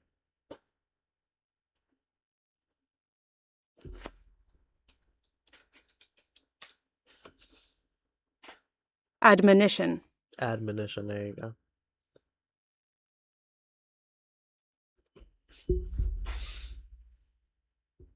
Probably because regret and self-admonition are screaming at me. My panting fills the air. But it's still good. It's better than her getting hurt. For the first time with my own free will, with the mind of Tonoshiki, I use his power for someone else's sake. I keep panting. I can't seem to fully catch my breath. I hear slight wheezing mixed in with the wild breathing. Arcueid. Turning around, I see her full of pain and on her knees. Are you okay, Arcueid? I dash towards her. She's curled up as she breathes like something who can do nothing else. What's wrong? You're covered in sweat. Did your wound open up again? I kneel and try to look at her face. Shaky. However, she has a hand covering it. I can't see her face. All I can see is the bloodshot red eyes through her fingers. Her suffering isn't normal. The way she's breathing intermittently isn't natural. A hungry breath, bloodshot eyes, her waving hair. Chill. Sensing danger, I step back. Yet far faster than my movement is her teeth closing in to suck my blood. It's happening again. That's so funny that they use the same CG as well. Just now it's redder. Oh, wow. Arcueid's arms stretch out. Like that, she holds my body. My breath stops in my throat as I call her name. Her bloodshot eyes. Her sharp teeth like a beast. The overwhelming pressure that drains me of any will to resist. The thing with its teeth near my neck isn't the woman I know. I can't do anything. I can't even lift a finger. I'm gonna be eaten. This is what it means to be preyed upon. Her teeth push against my neck. Only thing filling my mind is fear. Oh. Hiya! A shriek comes out. I almost think for an instant how pitiful it is for me to make such a sound. Maybe it was just imagination, but it feels like she freezes in place. Before I could even confirm this, wham! A violent explosion erupts from me and Arcueid's body. Before me and Arcueid's body is smashed sideways. Before me, okay. As if she was hit by a car, she was blown back several meters. But she gets up like it's nothing. Arcueid stands there stunned. I can't even think what to do either. And there. You were going to suck his blood. A cold, scolding voice. That is your true nature, Arcueid Brunston. The merciless voice towers from above. I look up at the moon. There stands the robed figure from that one night. Senpai. There's no mistake. No matter how I look at it, it's CL Senpai. She doesn't even look at me, but she glares at Arcueid crouching far away. Even if you destroy your kin, you cannot change the fact that you're a vampire yourself. I don't know why you drew him close to you, but didn't you think it would end this way? Her voice is completely different from normal. Neither strict nor kind. Her emotionless voice is horribly devoid of any humanity. Without making a noise, Senpai descends from the streetlight to the ground. Usually it's nothing I mess with, but I will not overlook you trying to kill an ordinary person. Isn't it part of the plan to fight you? But if there is a need, we can settle our score. It isn't part of the plan to fight you. Don't be ridiculous. I don't want anything to do with you. And she looks at Senpai hatefully. I never intended to kill him. That doesn't sound convincing at all. It's not like you do. It's not like you. Cheesy. It's not like you don't realize what you did earlier. What kind of yell he gave out when he saw you.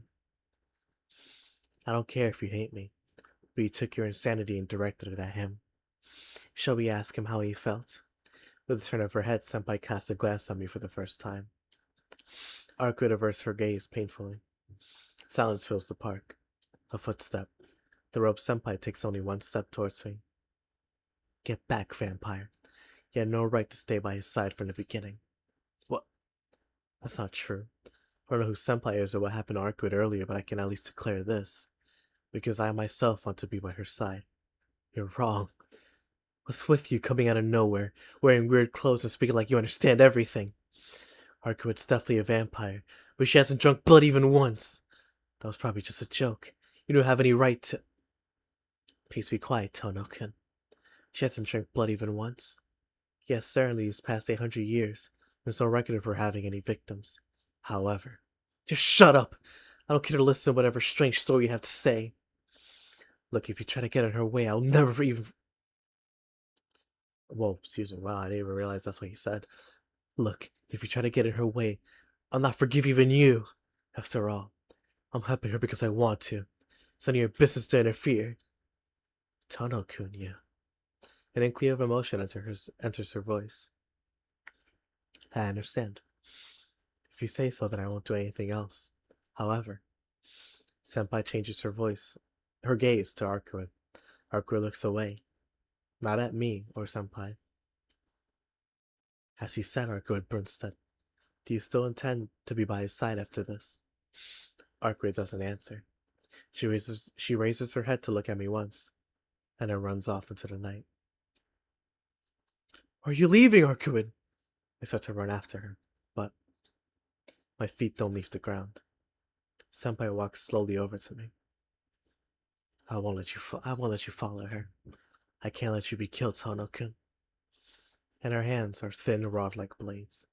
One of them stands by my feet, pinning my shadow to the ground. You cannot move until that is removed. No matter how hard you struggle, your shadow will struggle just as hard not to separate from you. Stop fooling around, I'll lose her! I grip the blade below me, but no matter what, I can't pull it out. I forgot to mention this, but I'm the only one who can remove it, so please give up. Saying that, she stops in front of me. I glare at her. She takes in my gaze, then sighs. Jeez, really, what do you go overboard so much, Tono-kun? Senpai? I know. I don't hate her myself, but this is for both your sakes. I will let you go soon, so please listen to what I have to say for a while.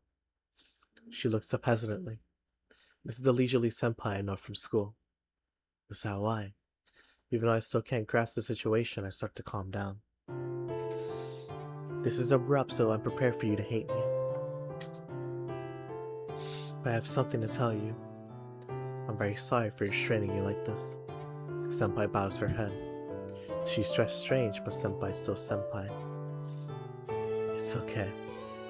I'm not angry, so please don't apologize. You already helped me once, Senpai, and I want to ask you some things as well. That does help. But what would you like to ask me, Tono-kun? Is it obvious? Who are you, Senpai?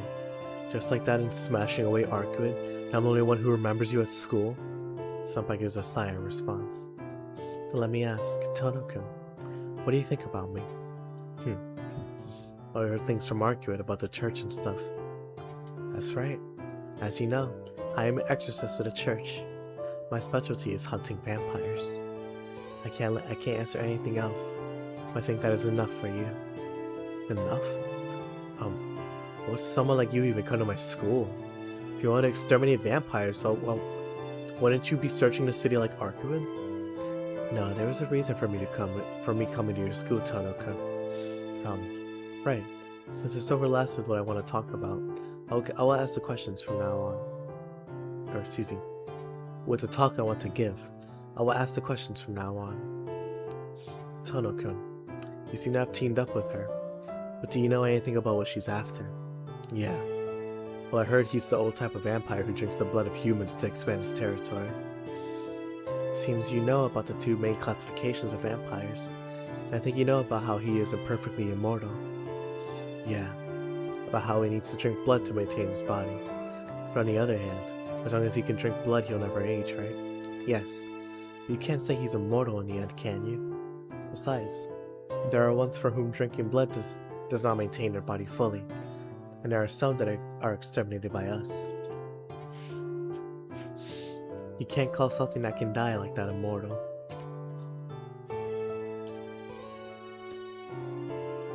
See, yo, let me go, bro. Let me go, bro. Let me go. I wanna go.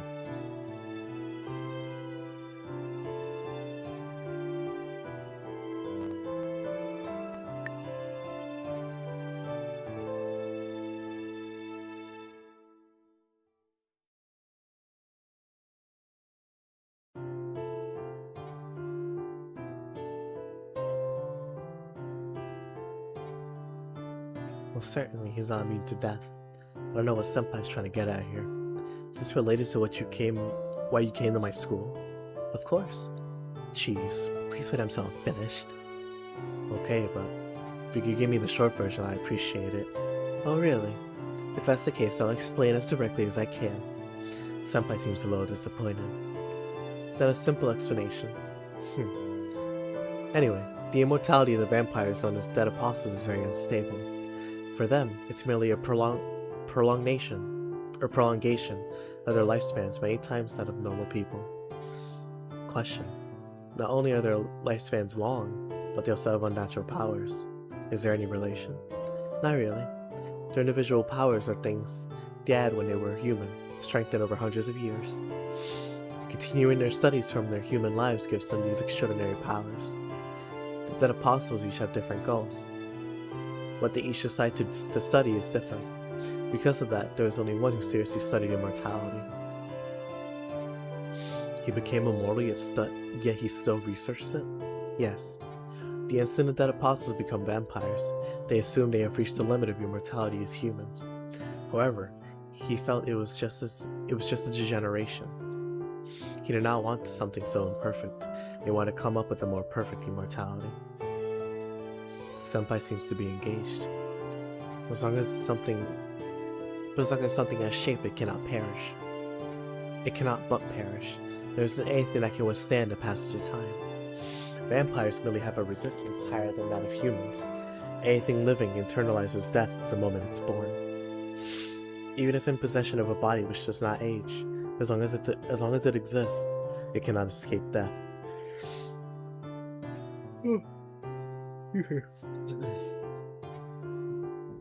To escape death is to die.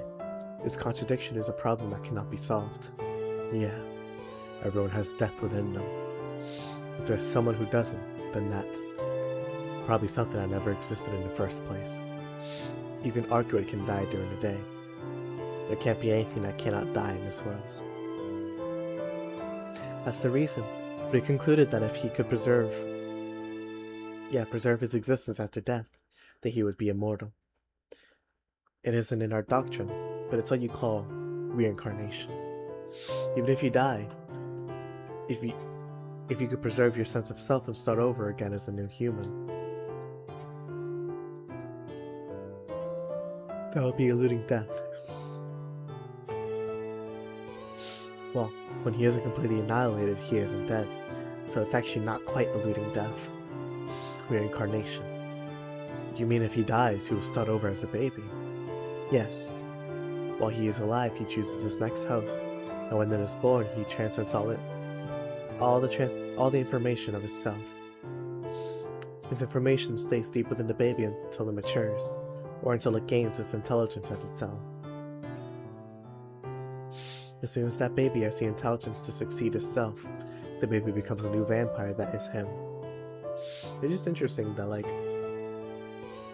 that person that held that information first, they just die. reincarnation like that always interested me because of the fact that like that consciousness isn't being transferred, only the information is. So granted, you could think, oh, then because that information that they held is being transferred, that consciousness is as well, but that's not the original consciousness. Not in the slightest. It's just it's being recreated because it's in a new host, but that consciousness isn't like transferring. That body's done, it's cooked. So in reality, it's immortality, but not of the person. It's just more the information doesn't die.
There you go.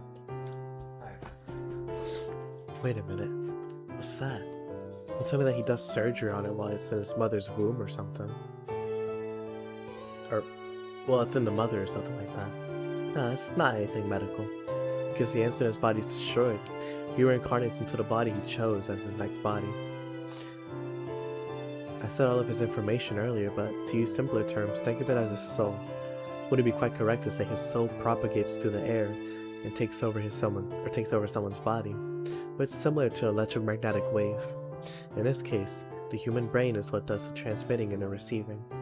His exceptional point is that he takes his soul, which is incalculable and something that disperses as soon as it leaves the envelope of the body, and process it as something that could be transmitted. Sorry, Senpai, I can't see how this relates to you coming to my school. It is related, because there's reincarnating vampires in your school, Tono-kun. Huh? The vampire pursuing and the vampire Arcueid is pursuing are the same. Although she's probably only referred to him as the enemy. I nod silently. Certainly she only used the word enemy, but she never told me anything about him. Her duty was to kill vampires, but since he appeared, she only pursued him. He reincarnated 17 times already. She has destroyed him every time. Every time. But even if he dies, he would just be reborn, right? Isn't that pointless? Yes. He is killed by her, reincarnates every time, and is killed again by her. That cycle has been repeated over and over. If Arcueid had the power to kill that, not the body, but the meaning, then this probably would not be happening. Senpai looks down a little, it seems like she's gritting her teeth. I don't know why. However, it appears that Senpai also has some grudge against the enemy like Arcueid does. Senpai, What kind of vampire is he? He was originally a man, but that can change depending on his body he reincarnates into. The troublesome part of the dead apostle is that his incarnations are hard to find. Because he is properly born as a human baby and has parents, he transforms into a vampire only when he reaches the age where he can do anything at a satisfactory level. Until then, the human shows no hint of being a vampire. Once he awakens, he uses the relationships he gained until that time to blend perfectly into society. I heard that the church detects his presence usually after a whole town is turned to the dead. Wait a minute. Well then this new host, he wouldn't ever realize he's a vampire until he awakens. Yes, but it isn't like two people sharing one body. The baby born as a human is still him. Depending on its environment, it's a good or bad person. But even that instant he awakens, goes away. That's so stupid. Goes away. Excuse me. To sum it up, once he dies, he is reborn into the next body. And once that body gains intelligence, it gains the previous life's self, it becomes a vampire. What is it? Just hearing this, it's terribly scary. That's strange. I don't really understand it, but it's strange. Because what you call vampires, they don't just suddenly become vampires, right? So even if their old self awakens, wouldn't the body still remain human? No. Reincarnation isn't a transmitting of personality. It is the transmission of the soul. Once bitten by a true ancestor, not just the body, but the soul is forever soiled. He transmits all of his information called his soul to his next self, so when he awakens, the body becomes one of the vampire, but...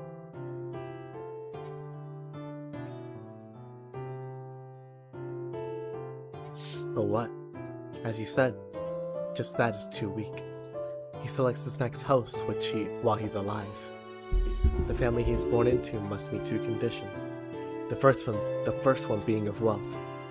Being born into a family of high social standing, property, and money makes it easier to make the whole town into vampires later. And there's another requirement. This is the important one, but amongst normal people like us, there are also people that carry special powers. Not like magic, which is a mystic power that can be learned, but rather special abilities from birth.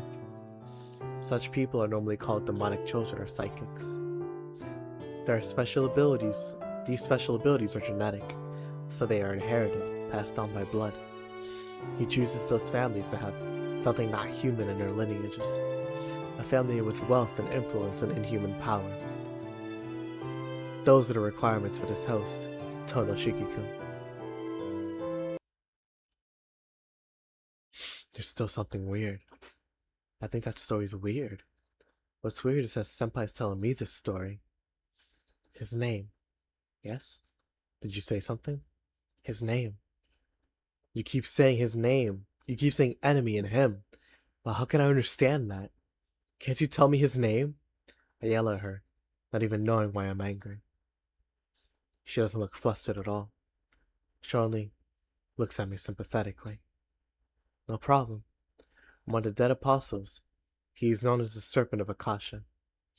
This is due to the serpent being a symbol of infinity and cycles, shedding its skin and gaining a new body. It was a perfect name. It was perfect for his name. On the other hand, he is recorded in the church as the infinite reincarnator. His name is Michael Roa Valdemiln. He is also simply referred to as Roa. Roa? Never heard of him. Of course. It's not like I ever met him. In short, you came to my school because you know this Roa was there. Yes.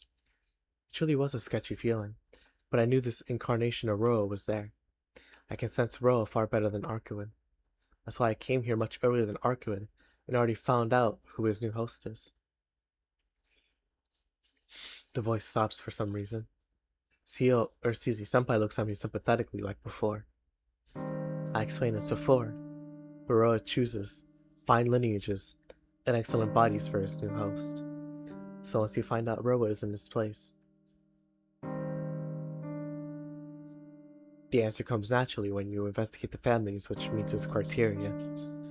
In this area, there's only one old family that meets the meets his criteria. Don't have to say any more, do I, Tono Shiki-kun? Tono. Shiki-kun. That's why. That's why I'm saying this conversation's weird.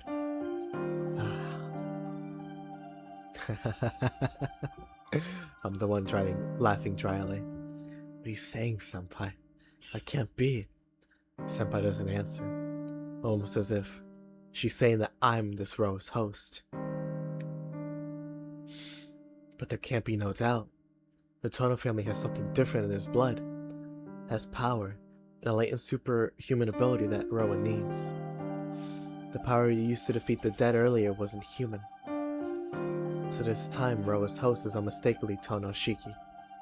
I don't understand. I don't understand a single thing she says. Why? Why can you be so certain, Senpai? What? Because I'm the one who decided all this. She says something I can't understand once more. What? But it's different. You were the one killed, yet you're the one who survived.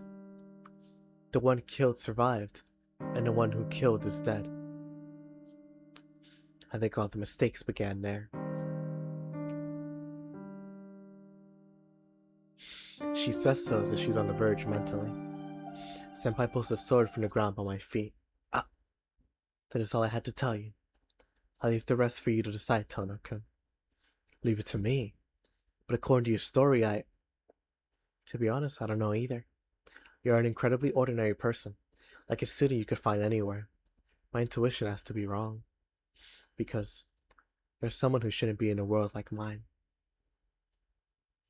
With a sad smile, Senpai leaps an incredible distance from me. They're trying to tell me she's someone else now, in a reachable far distance. I still can't leave Arcueid alone. Until I chase after her now, I feel like I'll never see her again. You're going after her, Tono-kun? Senpai's voice returns to the way it was when she drove off Arcueid.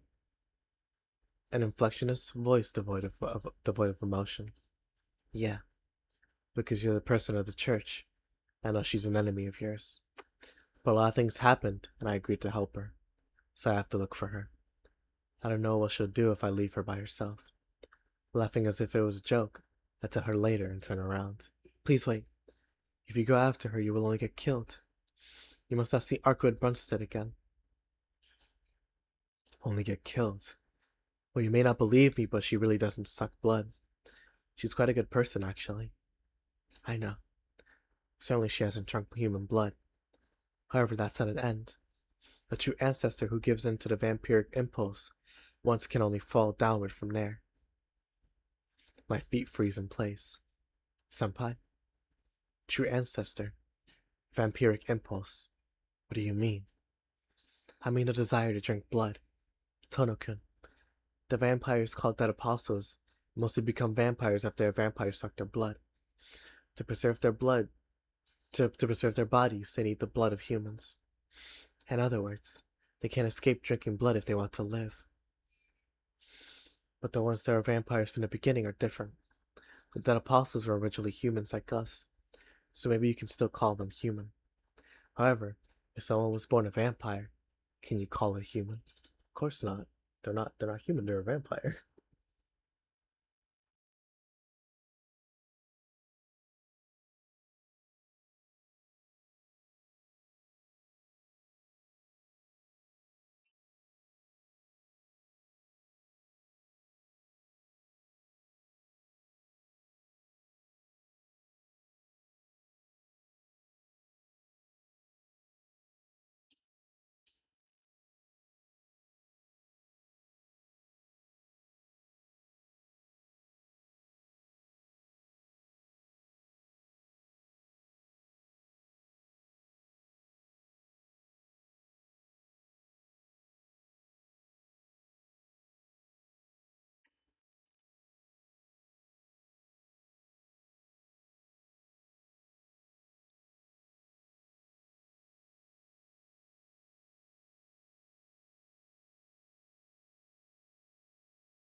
I'm so hungry. Oh my goodness. I am so hungry.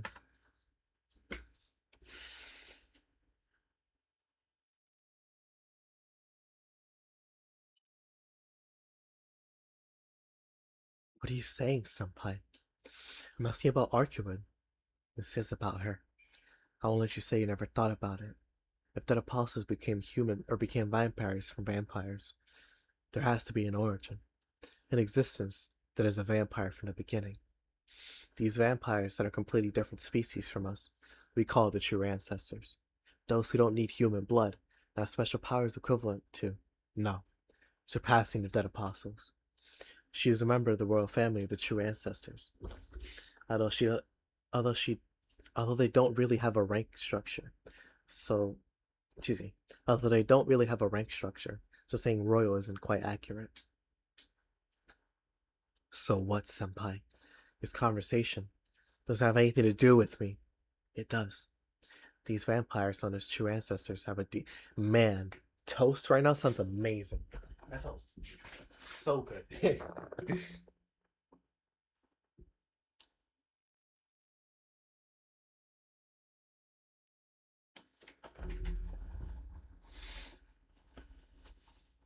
It does. These vampires on his true ancestors have a deeper impulse to drink blood than the dead apostles. Her eyes are completely emotionless. Like mirrors, they show my agitated face. Those blue eyes, why are you staring at me with them big old eyes?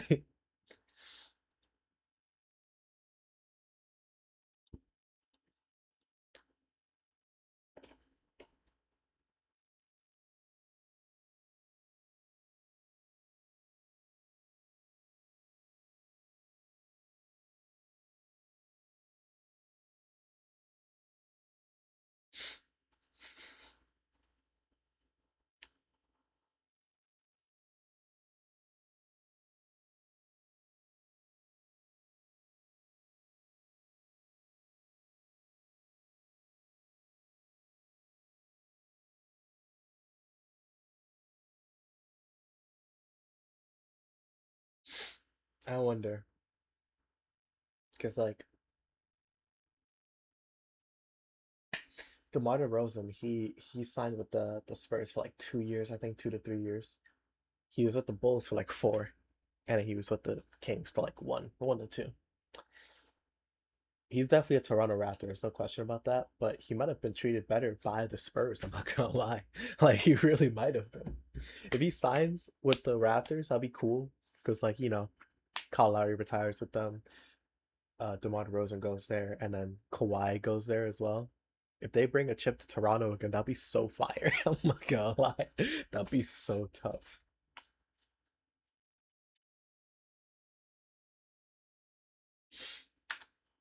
Oh man, that's nuts, bro. Okay, so 2020 was the Lakers, 2021 was the Bucks, 22 was the Warriors, 23 was the Nuggets, 24 was the Celtics. So two so far to the East and three to the West. 25 was the Thunder, so four to the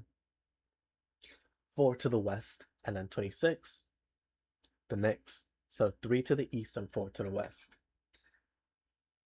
I wonder who's gonna win this decade. Because like right now, you look at the 2010s, right?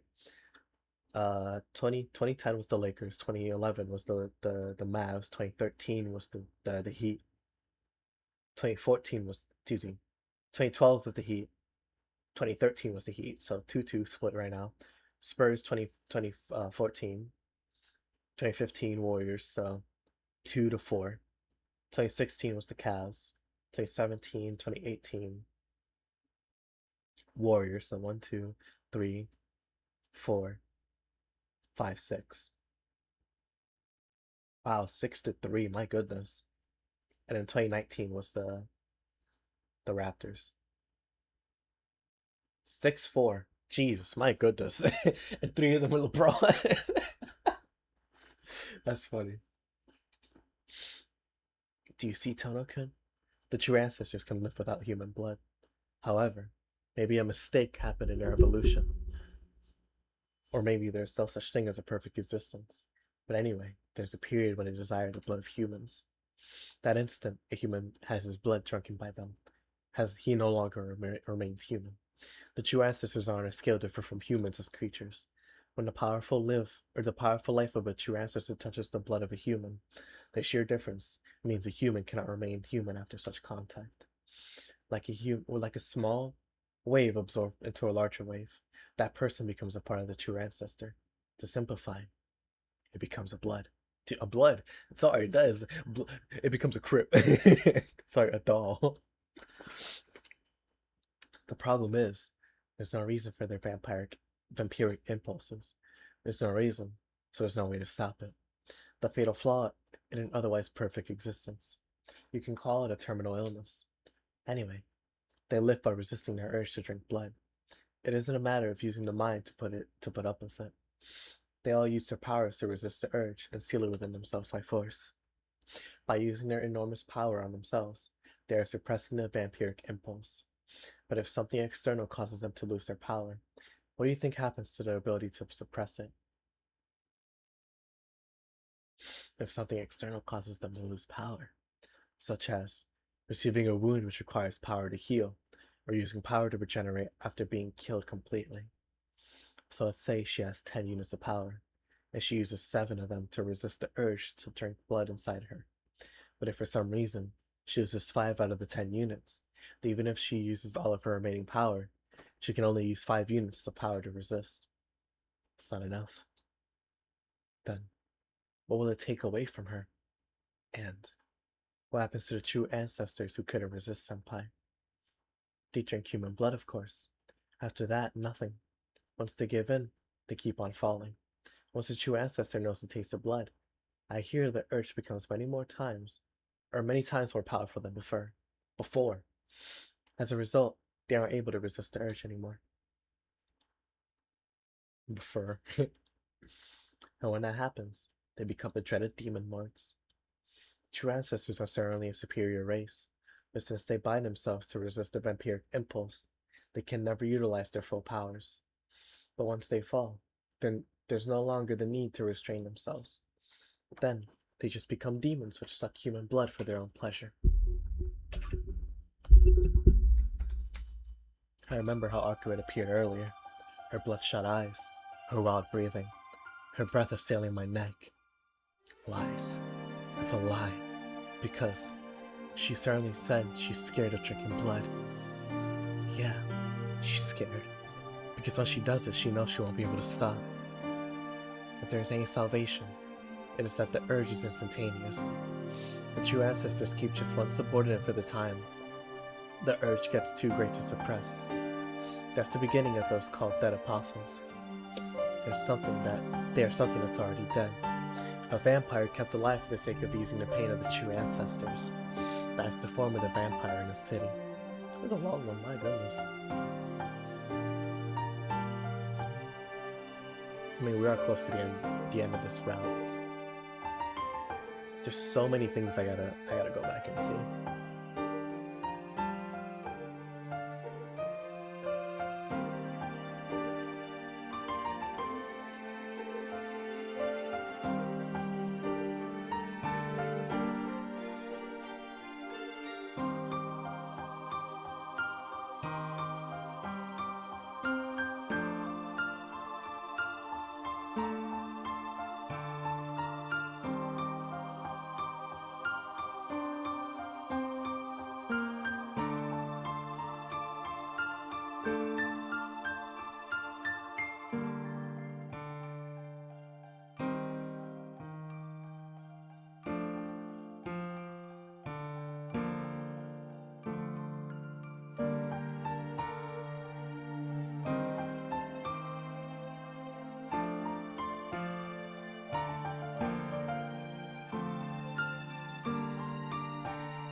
Okay, I see. Anyways, she doesn't have such a thing. No, until now she never needed one. Special among all the true ancestors, she was able to resist the vampiric impulse using her will alone. Excuse me, no. But she doesn't have such a thing. No, until now she never needed one. Special among all the true ancestors, she was able to resist the vampiric impulse using her will alone.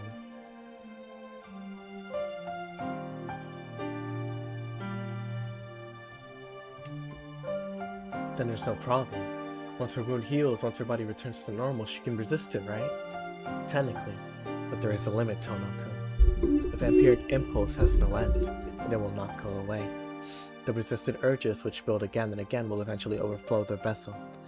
The longer they live, the larger the vampiric impulse in them gets.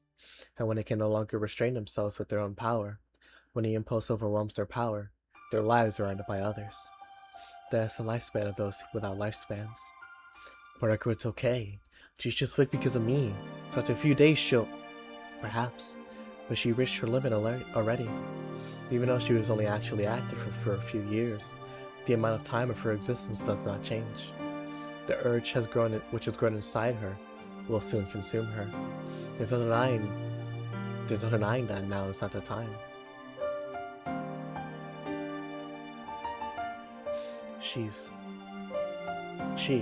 Arcueid's life cannot be saved. For the first time. Not because of my anemia, but someone else's words. Everything starts to fade away in a haze of dizziness. What does it mean? Even though she knows she's past her limit, she's still hunting vampires here. That's odd. No matter how odd I think of it. Wait, huh? No matter how I think of it, it's odd. It's all lies. Because if she knew she's at her limit, then why would she hunt vampires for our sake? She deals with them not for our sakes, but because it's her purpose. Purpose? Who decided that? Probably the other true ancestors. She was born in the 12th century when there were many fallen true ancestors. The true ancestors could not ignore their fallen kin nor the dead apostles increasing in number. That's why they created something solely by killing. Without a need for anything else, the most pure ancestor created for punishment. That is the true ancestor called Arcueid. She's like a nuclear missile without a mind of its own. Once she leaves the castle, her target is definitely destroyed. This dizziness again. She should stop saying that. She's a person. Talking about her like she's just some sort of weapon makes you mad. No, she's a weapon. In the first place, she only existed for that true purpose. So it seems there is now something wrong with her. It's the first time I've seen her talk like that. She never spoke any words before. Huh? Hold on. Never spoke. That's odd. Because she never does anything extra. For long ago, for the past hundreds of years, she has lived that way. Ever since she was born in the old castle amongst the mountains, never changing. My heartbeat, in this dark dizziness. What is this? This unknown scenery. These memories I've never had. They start to fill my vision. The wild castle courtyard. The unadorned grassy fields. Inside the solitary castle. The white girl stares blankly up at the sky. She did not have any extra knowledge, or freedom beyond that was needed for her purpose. She only goes outside when her target is determined. She gets taught only the information needed to definitely destroy the enemy. No one is there. No one to talk to. Not even another face to see. After killing her target, and when she returns to the castle, her taught knowledge is washed out as she's taken to sleep. Without knowing anything, nothing other than killing vampires. There's nothing, such as the fun of speaking with someone else. The precious moments of seeing someone else and greeting them.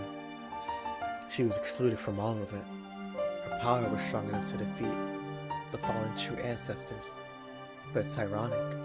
She was so powerful that she was shunned by the rest of the true ancestors. Even while praising her as a princess, no one approached her. Even while giving her a castle, her world was only the dark basement. so there was nothing to give her any feelings.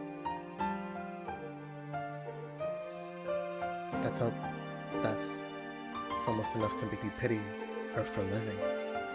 A parody of life. She apparently had no words or even time of her own. The true ancestors treated her as her only weapon, as only a weapon. A weapon has no need for extra functions, such as baking bread or doing laundry. If she was going to put on any extra functions, you would put on something more fit for a weapon, right? I was taught never to do any extra things. Yes, she said that before. The reason for deciding everything for herself, for having those empty eyes. That's why she never needed anyone else. No, maybe she never knew it. Maybe she never knew about it.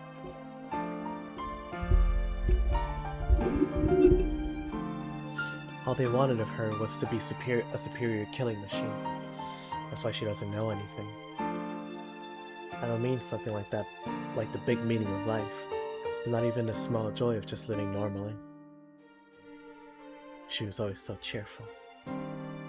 Even trivial things made her so happy. So I thought she was always like that. Hold on, I gotta get something to eat. Give me 1 second.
So, you're not gonna believe this.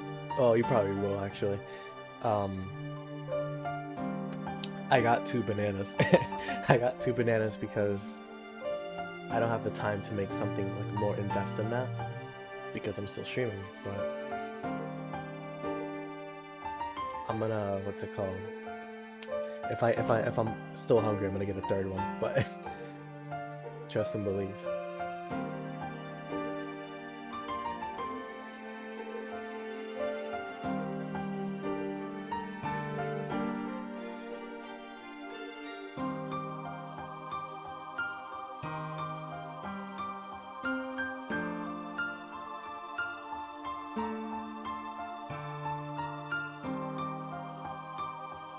There you go.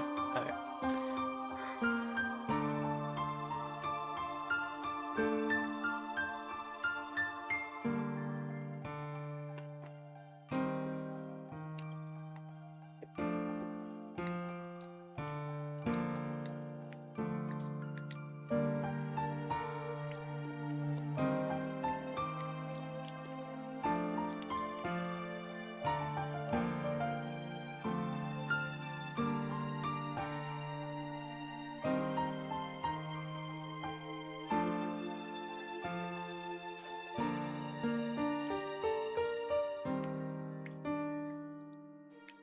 There you go. Alright. That's 1 banana.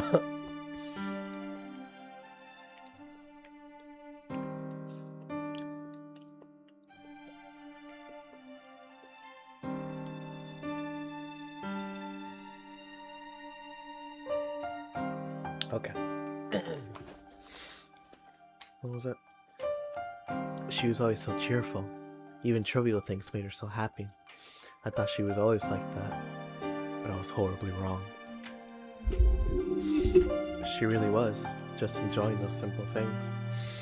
She must have enjoyed those things so much because it was so fun. I never thought about how life could be fun just by living.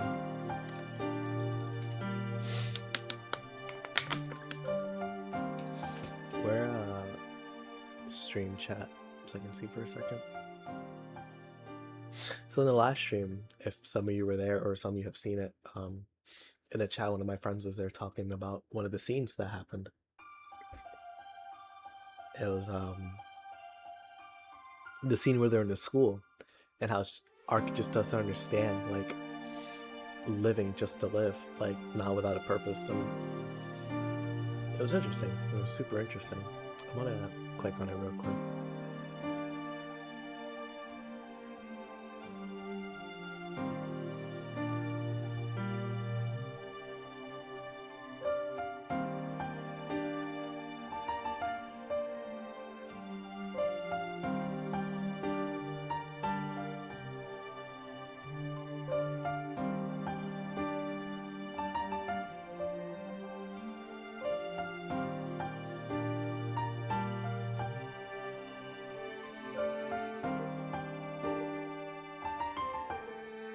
Yeah, okay, I see. Anyways, let's continue. The classroom filled with red setting sun, where she asked me those questions with a reserved voice. Even though Arcueid has existed for so long, she knows less about living than we do.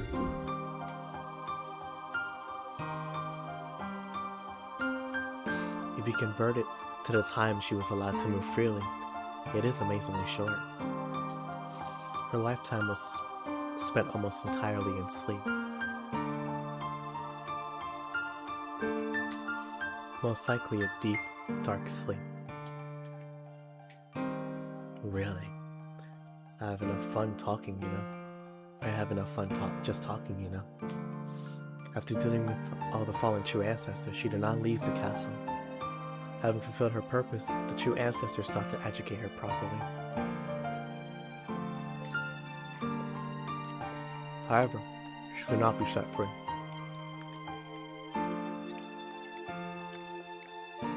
Because of a slight mistake, she ended up killing all the true ancestors remaining in the castle. Maybe the one that was taught how to kill vampires really did finish her job until the very end. In the end, she was left alone. After killing all the true ancestors, she sealed herself up in the castle. The empty castle of the true ancestors, bound with 1,000 chains. Whenever Roa is reborn, she awakens from her sleep and moves around for a short time. In the middle of a fixed world, and she never said a single word. That's why she's a killer down to her very core. Even though the true ancestors which bound her are now gone, she still wanders around with the sole purpose of killing vampires. She probably does not have any other fun. That's a lie. So made her happy. I wasn't watching anything. Like her words, or her happy face. If only I looked closer, I would have known of it. I never realized how alone she was until now.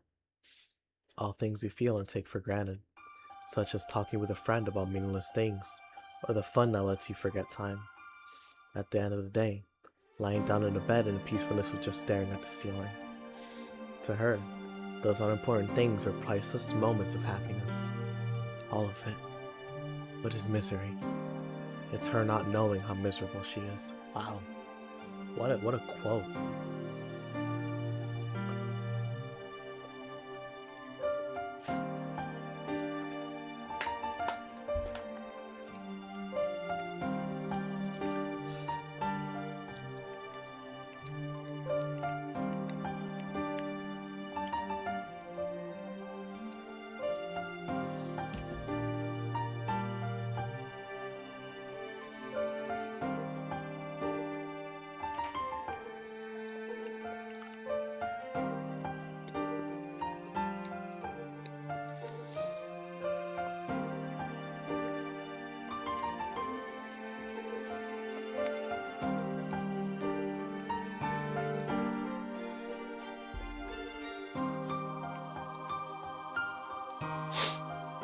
Such a terrible, almost comical solitude should not exist.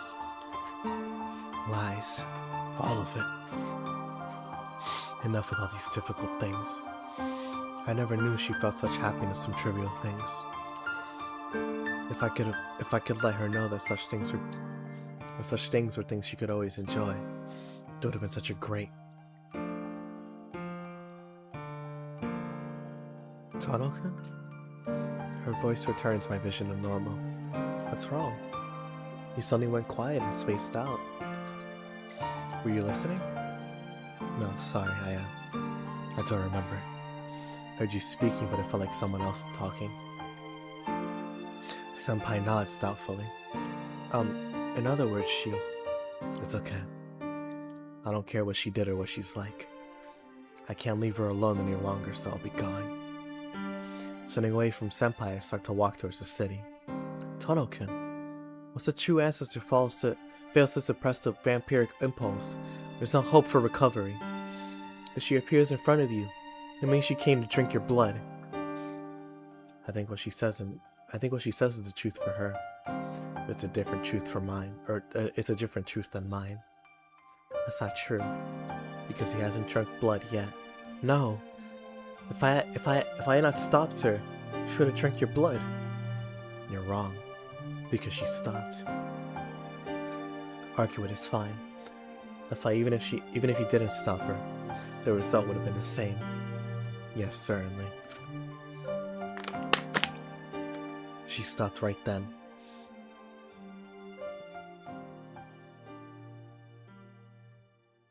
So you're gonna be on her side no matter what, Tono-kun? Yeah.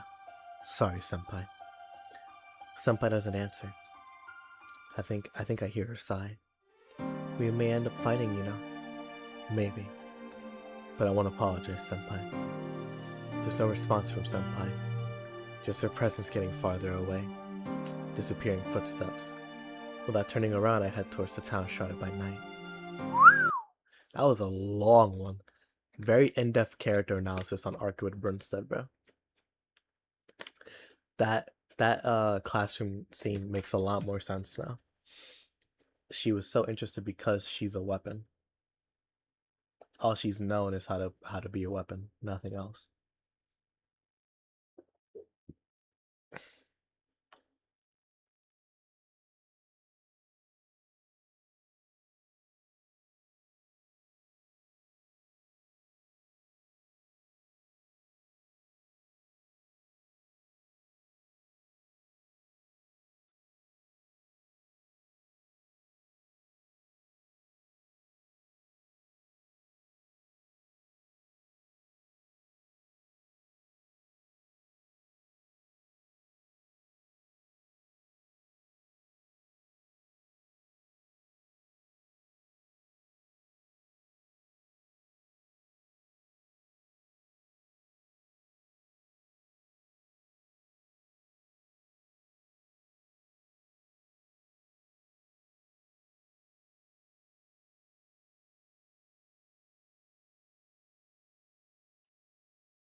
There you go. Alright. On to the next one. There's no one around on Main Street. Not Arcueid. Not even just regular people. Damn. It's the same as last night. I don't have any way of finding her.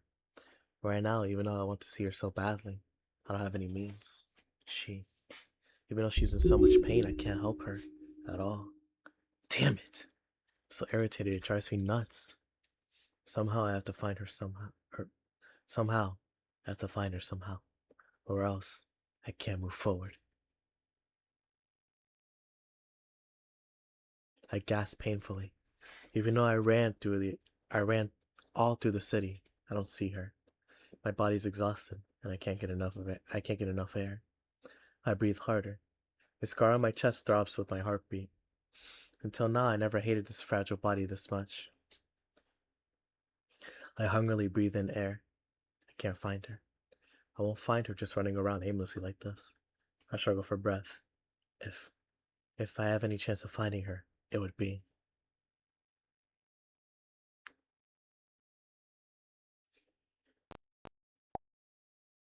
I'll stay here.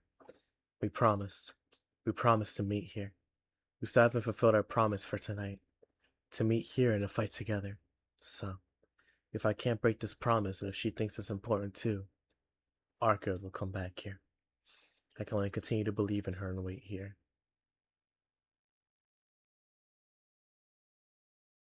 Time passes by. The clock ticks mechanically, recording the passing of each second. I feel like I'm drowning. My body doesn't want to wait a minute longer. Just sitting here waiting seems like the utmost in idiocy, and I want to run off and search for her again. But my heart is calm. Even though my body urges me to hurry, my heart remains calm.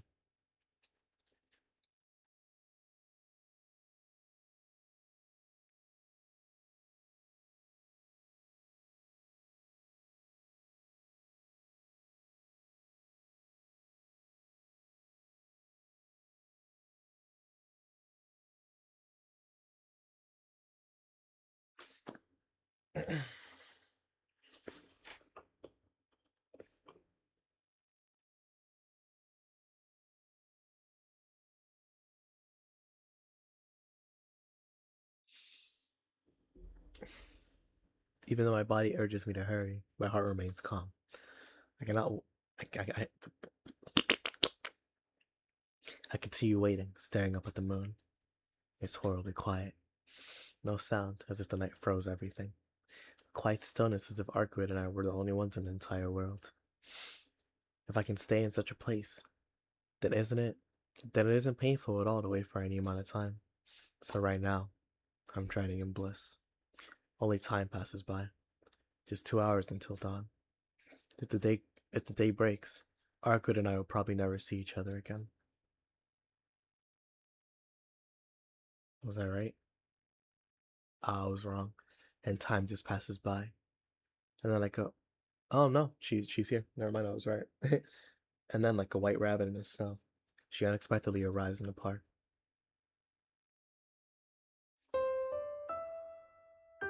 Arcueid doesn't say anything. It's really good art. It's nice. With downcast eyes, she doesn't make a move to come closer. Arcueid. I call out to her. She doesn't respond or even look in my direction. I can't speak. I don't know what I can say to make her smile again. Right now, I feel like any words coming out of my mouth will only make her sadder. Time seems to stretch to eternity. In reality, the ticking of the clock can't have happened. Excuse me. In reality, the ticking of the clock can't have happened even close to 1,000 times. Arcueid lifts her head, looking like she's watching a dream. You wouldn't go home at all, Shiki. So I came here because I couldn't leave you alone, even though I really was thinking of going back to my room. She hesitates as she speaks, but she says this in her usual cheerful manner. Of course I wouldn't go back. Didn't I say I'd keep my promise? I still haven't been any help tonight. That's enough. You don't have to do that anymore. Enough? Just what's enough, Arcueid? Doesn't it go without saying? She said I'm a vampire, you're human, Shiki. I don't have any right to receive help from you. I understand that earlier. I would have ruined you if I went a bit farther. That's why... It's enough, she whispers. What are you saying all of a sudden? I was ready for that from the time I agreed to help you. I understood far better than you that you were a vampire. Knowing that, I still said I'd help you. This is nothing I can agree with. Arcueid, you need to worry about what happened earlier. You were just weak and tired. I'm an idiot, so I couldn't realize your lie. You weren't in pain because of your wounds, and because of your vampiric impulses, right? Senpai told me all about it. That woman. Since when did agents from the burial agency become so talkative? Less with hate, and more with exhaustion, Arcueid gives a deep sigh. I heard it all from Senpai, so I'll be direct. I don't see any problem, Arcueid. You're in pain now, but you'll return to normal in a few days, right? So you don't need to worry. And about before, even though you were in so much pain, you held yourself back, didn't you? So it's alright. Let's just continue like we were until now. With some difficulty, Arcueid smiles weakly. Shiki, you don't understand at all. It's useless to do this. Even now I want to drink your blood. When you only think that, then trying hard to resist. Haven't you tried so hard like that until now? That's true. Until now I've held myself back. No, I was able to. But I guess it's useless now. Even though the only meaning for my existence is to hunt other vampires, I did a lot of extra things. If I didn't know anything, I never would have thought of wanting anything. If I didn't rely on you and pursued the enemy by myself, I would have been alright. It would have been okay if she was by herself. Is she serious? Is she seriously believe that? With such a sad face, with such a sad voice, with such a solitary appearance, on the verge of collapse. That just pisses me off. Snap out of it, you idiot. What? Don't be ridiculous. What do you mean if you pursued the enemy by yourself, it would have been alright? Because it was impossible by yourself. Because you finally realized there are things you can't do by yourself. You asked for help. You asked for my help, right? Then rely on me until the very end. I'll help you. No matter what happens, I'll help you, so don't look like that. Don't say those things. Finally. We finally realized that life is fun. Please don't simply give up on such happiness. Shiki, are you crying? Like hell I am. Why'd I cry over you?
It's just, she's saying such stupid things.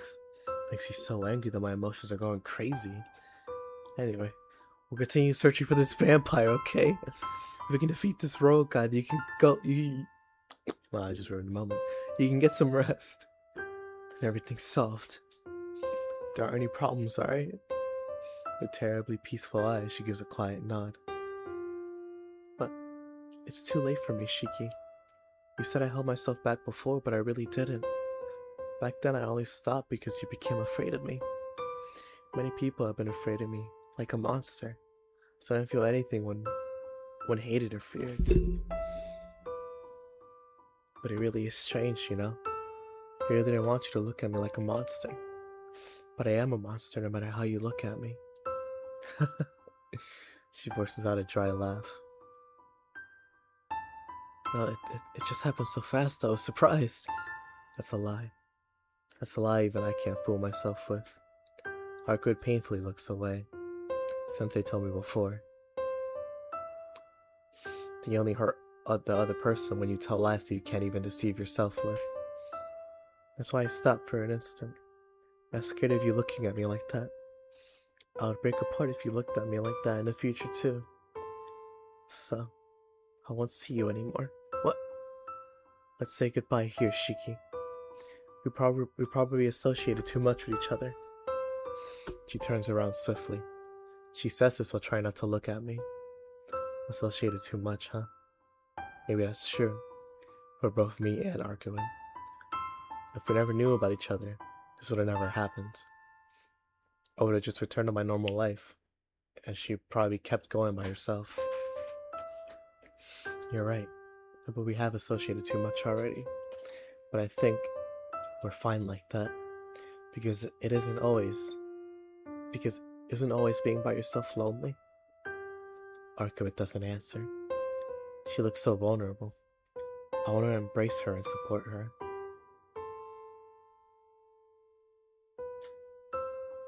And to be honest, I really enjoyed these past few days. I almost died, but it wasn't all bad. So let me help you until the very end. How could I sleep if I knew I left you alone?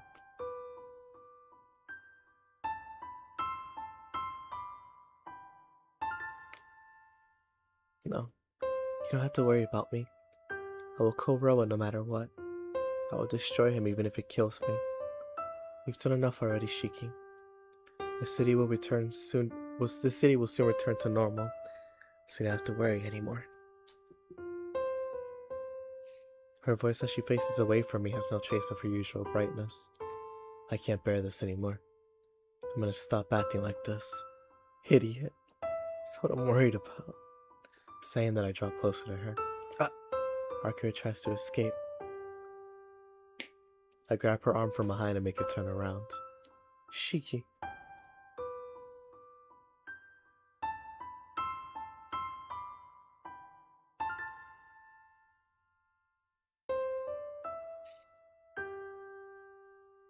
Since you don't understand me unless I'm direct, I'll be direct. Look, I didn't agree to help you to stop the vampire in this city. I don't have any fine ideals such as protecting the city I live in. Yeah, I was only fooling myself. The reason isn't anywhere near to being that near to being that noble. I just like you. I want to help you, so I agreed to help you. So now, I can't just leave you. I reveal it all, and I embrace Arcueid straight on. Oh, her gasp isn't one of resistance. She simply stands there in astonishment, accepting my embrace. There's nothing wrong with you wanting to drink my blood. Thump. Shiki, it hurts. My arms hurt. Thump. That'll make it even. Because I've always wanted you to. Even now, I'm consumed with passion just hearing your heartbeat. From her arms I hold, from her body up against mine. I can feel the beating of her heart. No, Shiki. That's... for right now. It's only a whim of yours. Just hearing this sound makes me want to hug her to death. Even so, if I love you right now, Arcueid, that is my truth. I don't care about what happens later. Or do you hate me? The heartbeat skips. No, I can't answer that. The heartbeat stops. In its place, her arms wrap around my back like falling rain. At first gently, then hard as if answering me. Her arms squeeze my body into hers. Aw. Oh, we didn't get a CG for that? That's sad. Our embrace lasted only an instant. I don't even know which one of us separated first. But as if we planned it, we both let go. She blushes, looking away. It's only about an hour until dawn now. As the night ends, so does Arcueid's time. But I can't bear parting with her anymore. If it can't be forgiven, right now I want to. My room. Huh? Can we go to my room? If you say you're going to protect me, I don't want you to. Go back. A hesitant voice. Even I can understand what she means. Not wordlessly, I walk with Arcueid to her room. Yeah, it's sex. More sex! This stupid fly, bro, get away from me. Hold on, give me a second.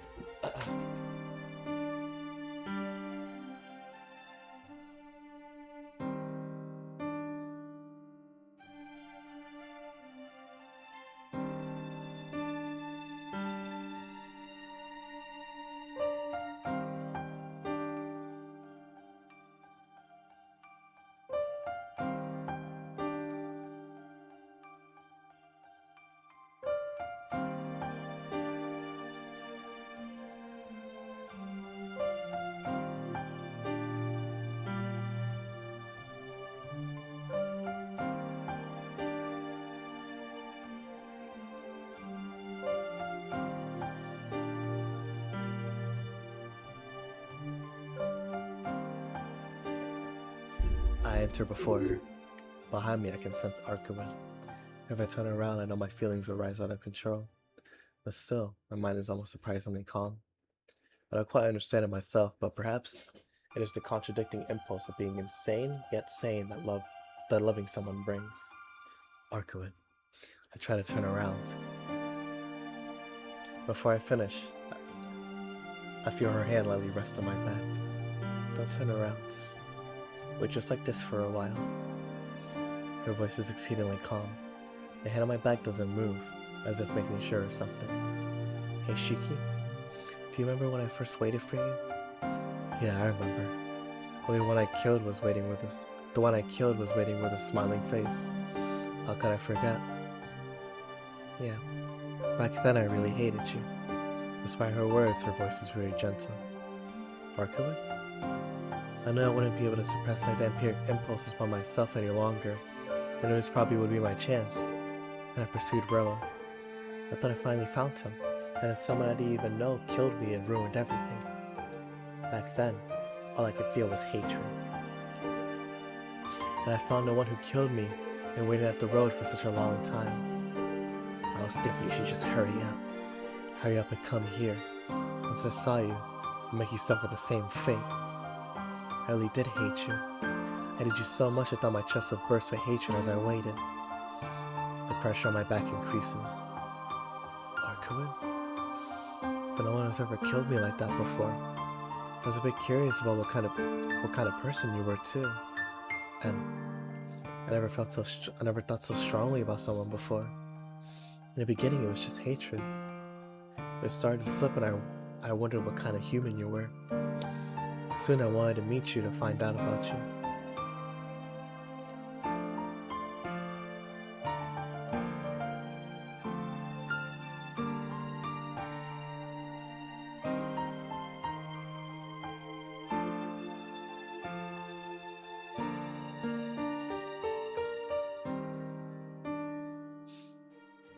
The one who killed me like that.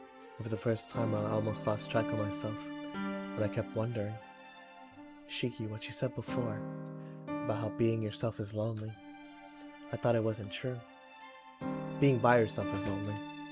But when I waited for you, the one who I madly thought about, I felt happy. I wanted to meet you right away, but it turned out great that I held on and waited for you. It was really fun. I was so excited I kept imagining what kind of person you were. She pulls her hand from my back. Thinking back, I started to feel the need for someone else from that time, and I felt unsatisfied with just being by myself. You said you liked me, but I think I fell in love with you before we even met. Her voice, she's so lovely. There's no need for hesitation. Turning around, I embrace her. Our lips come together naturally. I don't know who started it. Maybe we both did. With that stupid blue and orange shirt for the chud shirt.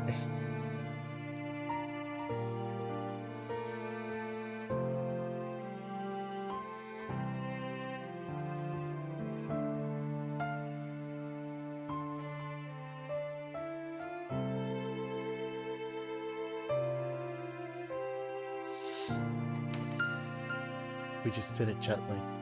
We kissed to feel each other's presence just a bit closer. Holding my breath, I take in everything about the way she feels. Her soft lips, the skin that would never touch anything, is touching me right now. Just thinking about it makes my head swim. Yet touching her is so warm and relaxing. Her body is trembling, but she doesn't seem to be scared at all. Her closed eyes, the shade of red on her cheeks is so adorable. I really can't believe it. This Arcueid is the one I love so much. I couldn't even imagine that just doing this would make me feel more love toward her. We pull back, still holding each other. We look at each other in embarrassment. That was a kiss, wasn't it? Or that was a kiss, wasn't it? She says this with a deep blush. Her red eyes looking up at me imploringly. Her golden hair waving before my eyes. Arcueid, you don't like this kind of thing? That's not it.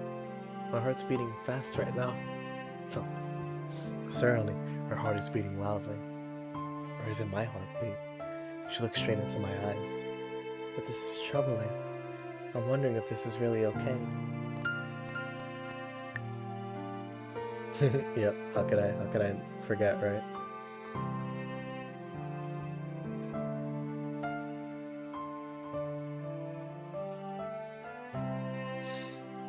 Is what okay? Because there aren't any vampires that kiss. Blushing, she smiles embarrassedly. That gesture was checkmate. Taking off my glasses, I embrace her once more. Yes, please skip it. I don't want to see the... I'm spent. I look down at her as I breathe heavily. She's breathing peacefully as she sleeps. I start to feel a little embarrassed thinking back on it. I feel no regrets over having sex with her. Well, maybe just a little. I wanted to be a little calmer, so I thought I could have enjoyed more of the sensation of her skin and the look of her embarrassed expressions. I guess I still can't.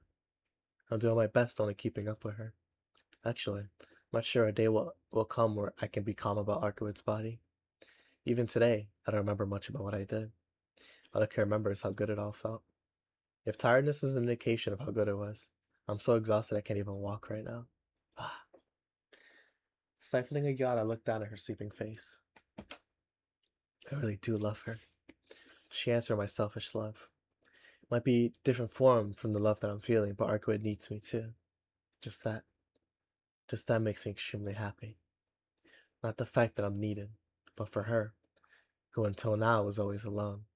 For her to need someone else makes me happy. And with this you're not alone anymore, Arcueid. Everything starts to sway a little. Seems I'm getting sleepy too. Laying down on my back next to her, I take a deep breath. Like that, I sink into a deep sleep. In the midst of a deep sleep, I have a dream where Arcueid wakes up before me and is doing something terrible. Arcueid is rustling about by herself. What are you doing? I ask. Oh, you're awake, Shiki? Not really, I'm more asleep than awake. Thanks to you, my body isn't quite doing what I tell it to. I see. I'm flattered, but it's a bit embarrassing. Arcueid smells like a little girl. I think it's strange for me to know what she looks like when I have my eyes closed, but since she looks so happy, I decide to ignore such a trivial thing. Hey, Shiki? What is it? Must be tired too, so you should sleep until nighttime. What if? What if I became a true vampire? What would you do, Shiki? Such a strange question. But that would never happen. Because you're afraid of drinking blood, right? That's why it's a what if question. It's only natural to steal other lives to preserve your own nature, right? So it's just a story of what if I became like that. Cut it out. It'll never happen. I don't like talking about what ifs. Did I say that before? Really? I like what ifs. Not knowing how things will turn out. Yet still having hope at least for that moment. That's right. You said something like that before too, Arcueid. Yeah. So I was wondering what I would have done if you were a horrible person. Arcueid? I love you, Shiki. You let me feel this way. It enabled me to tell you like this. You really were kind to me. Why? Why is Arcueid crying? Well, Shiki, I'll be leaving before you wake up. Won't be able to say goodbye directly, so forgive me for doing it like this. The sound of the door shutting. Still sleeping, I hear it close.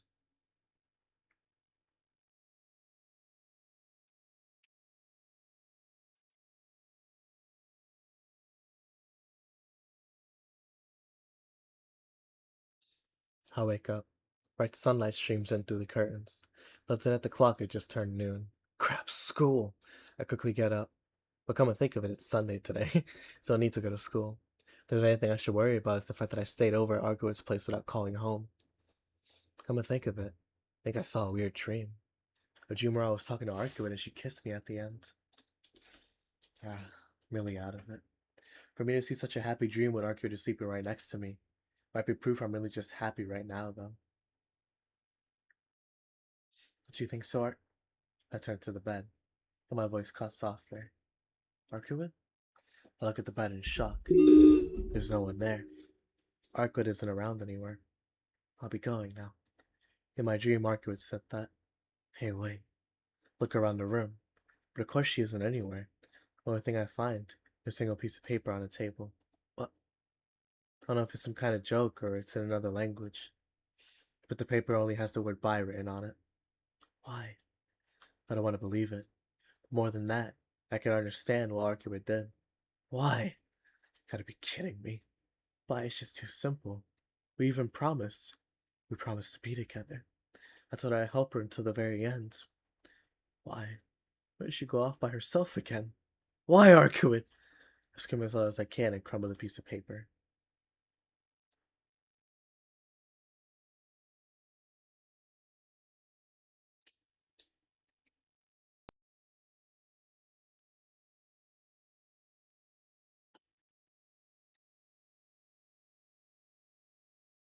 Yeah, okay. I think that's fine. I think I'm gonna stop here. I'm gonna stop here. Um, 3 hour stream, pretty long one. The longest stream I've done since almost a month ago, actually. But yeah, let me save actually. There you go. But yeah, thank y'all for watching. Hope y'all enjoyed that. Hope y'all enjoyed that. We're almost done. History. Yep, we're almost done. Only a few more sections. So we'll see. We'll see. But yeah, until then, thank y'all for watching. Hope y'all enjoyed, and see you all on the next one. Hopefully, we'll be able to finish arc stuff next stream. We'll see. We'll see. But yeah, until then, see you guys in the next one. Enjoy it.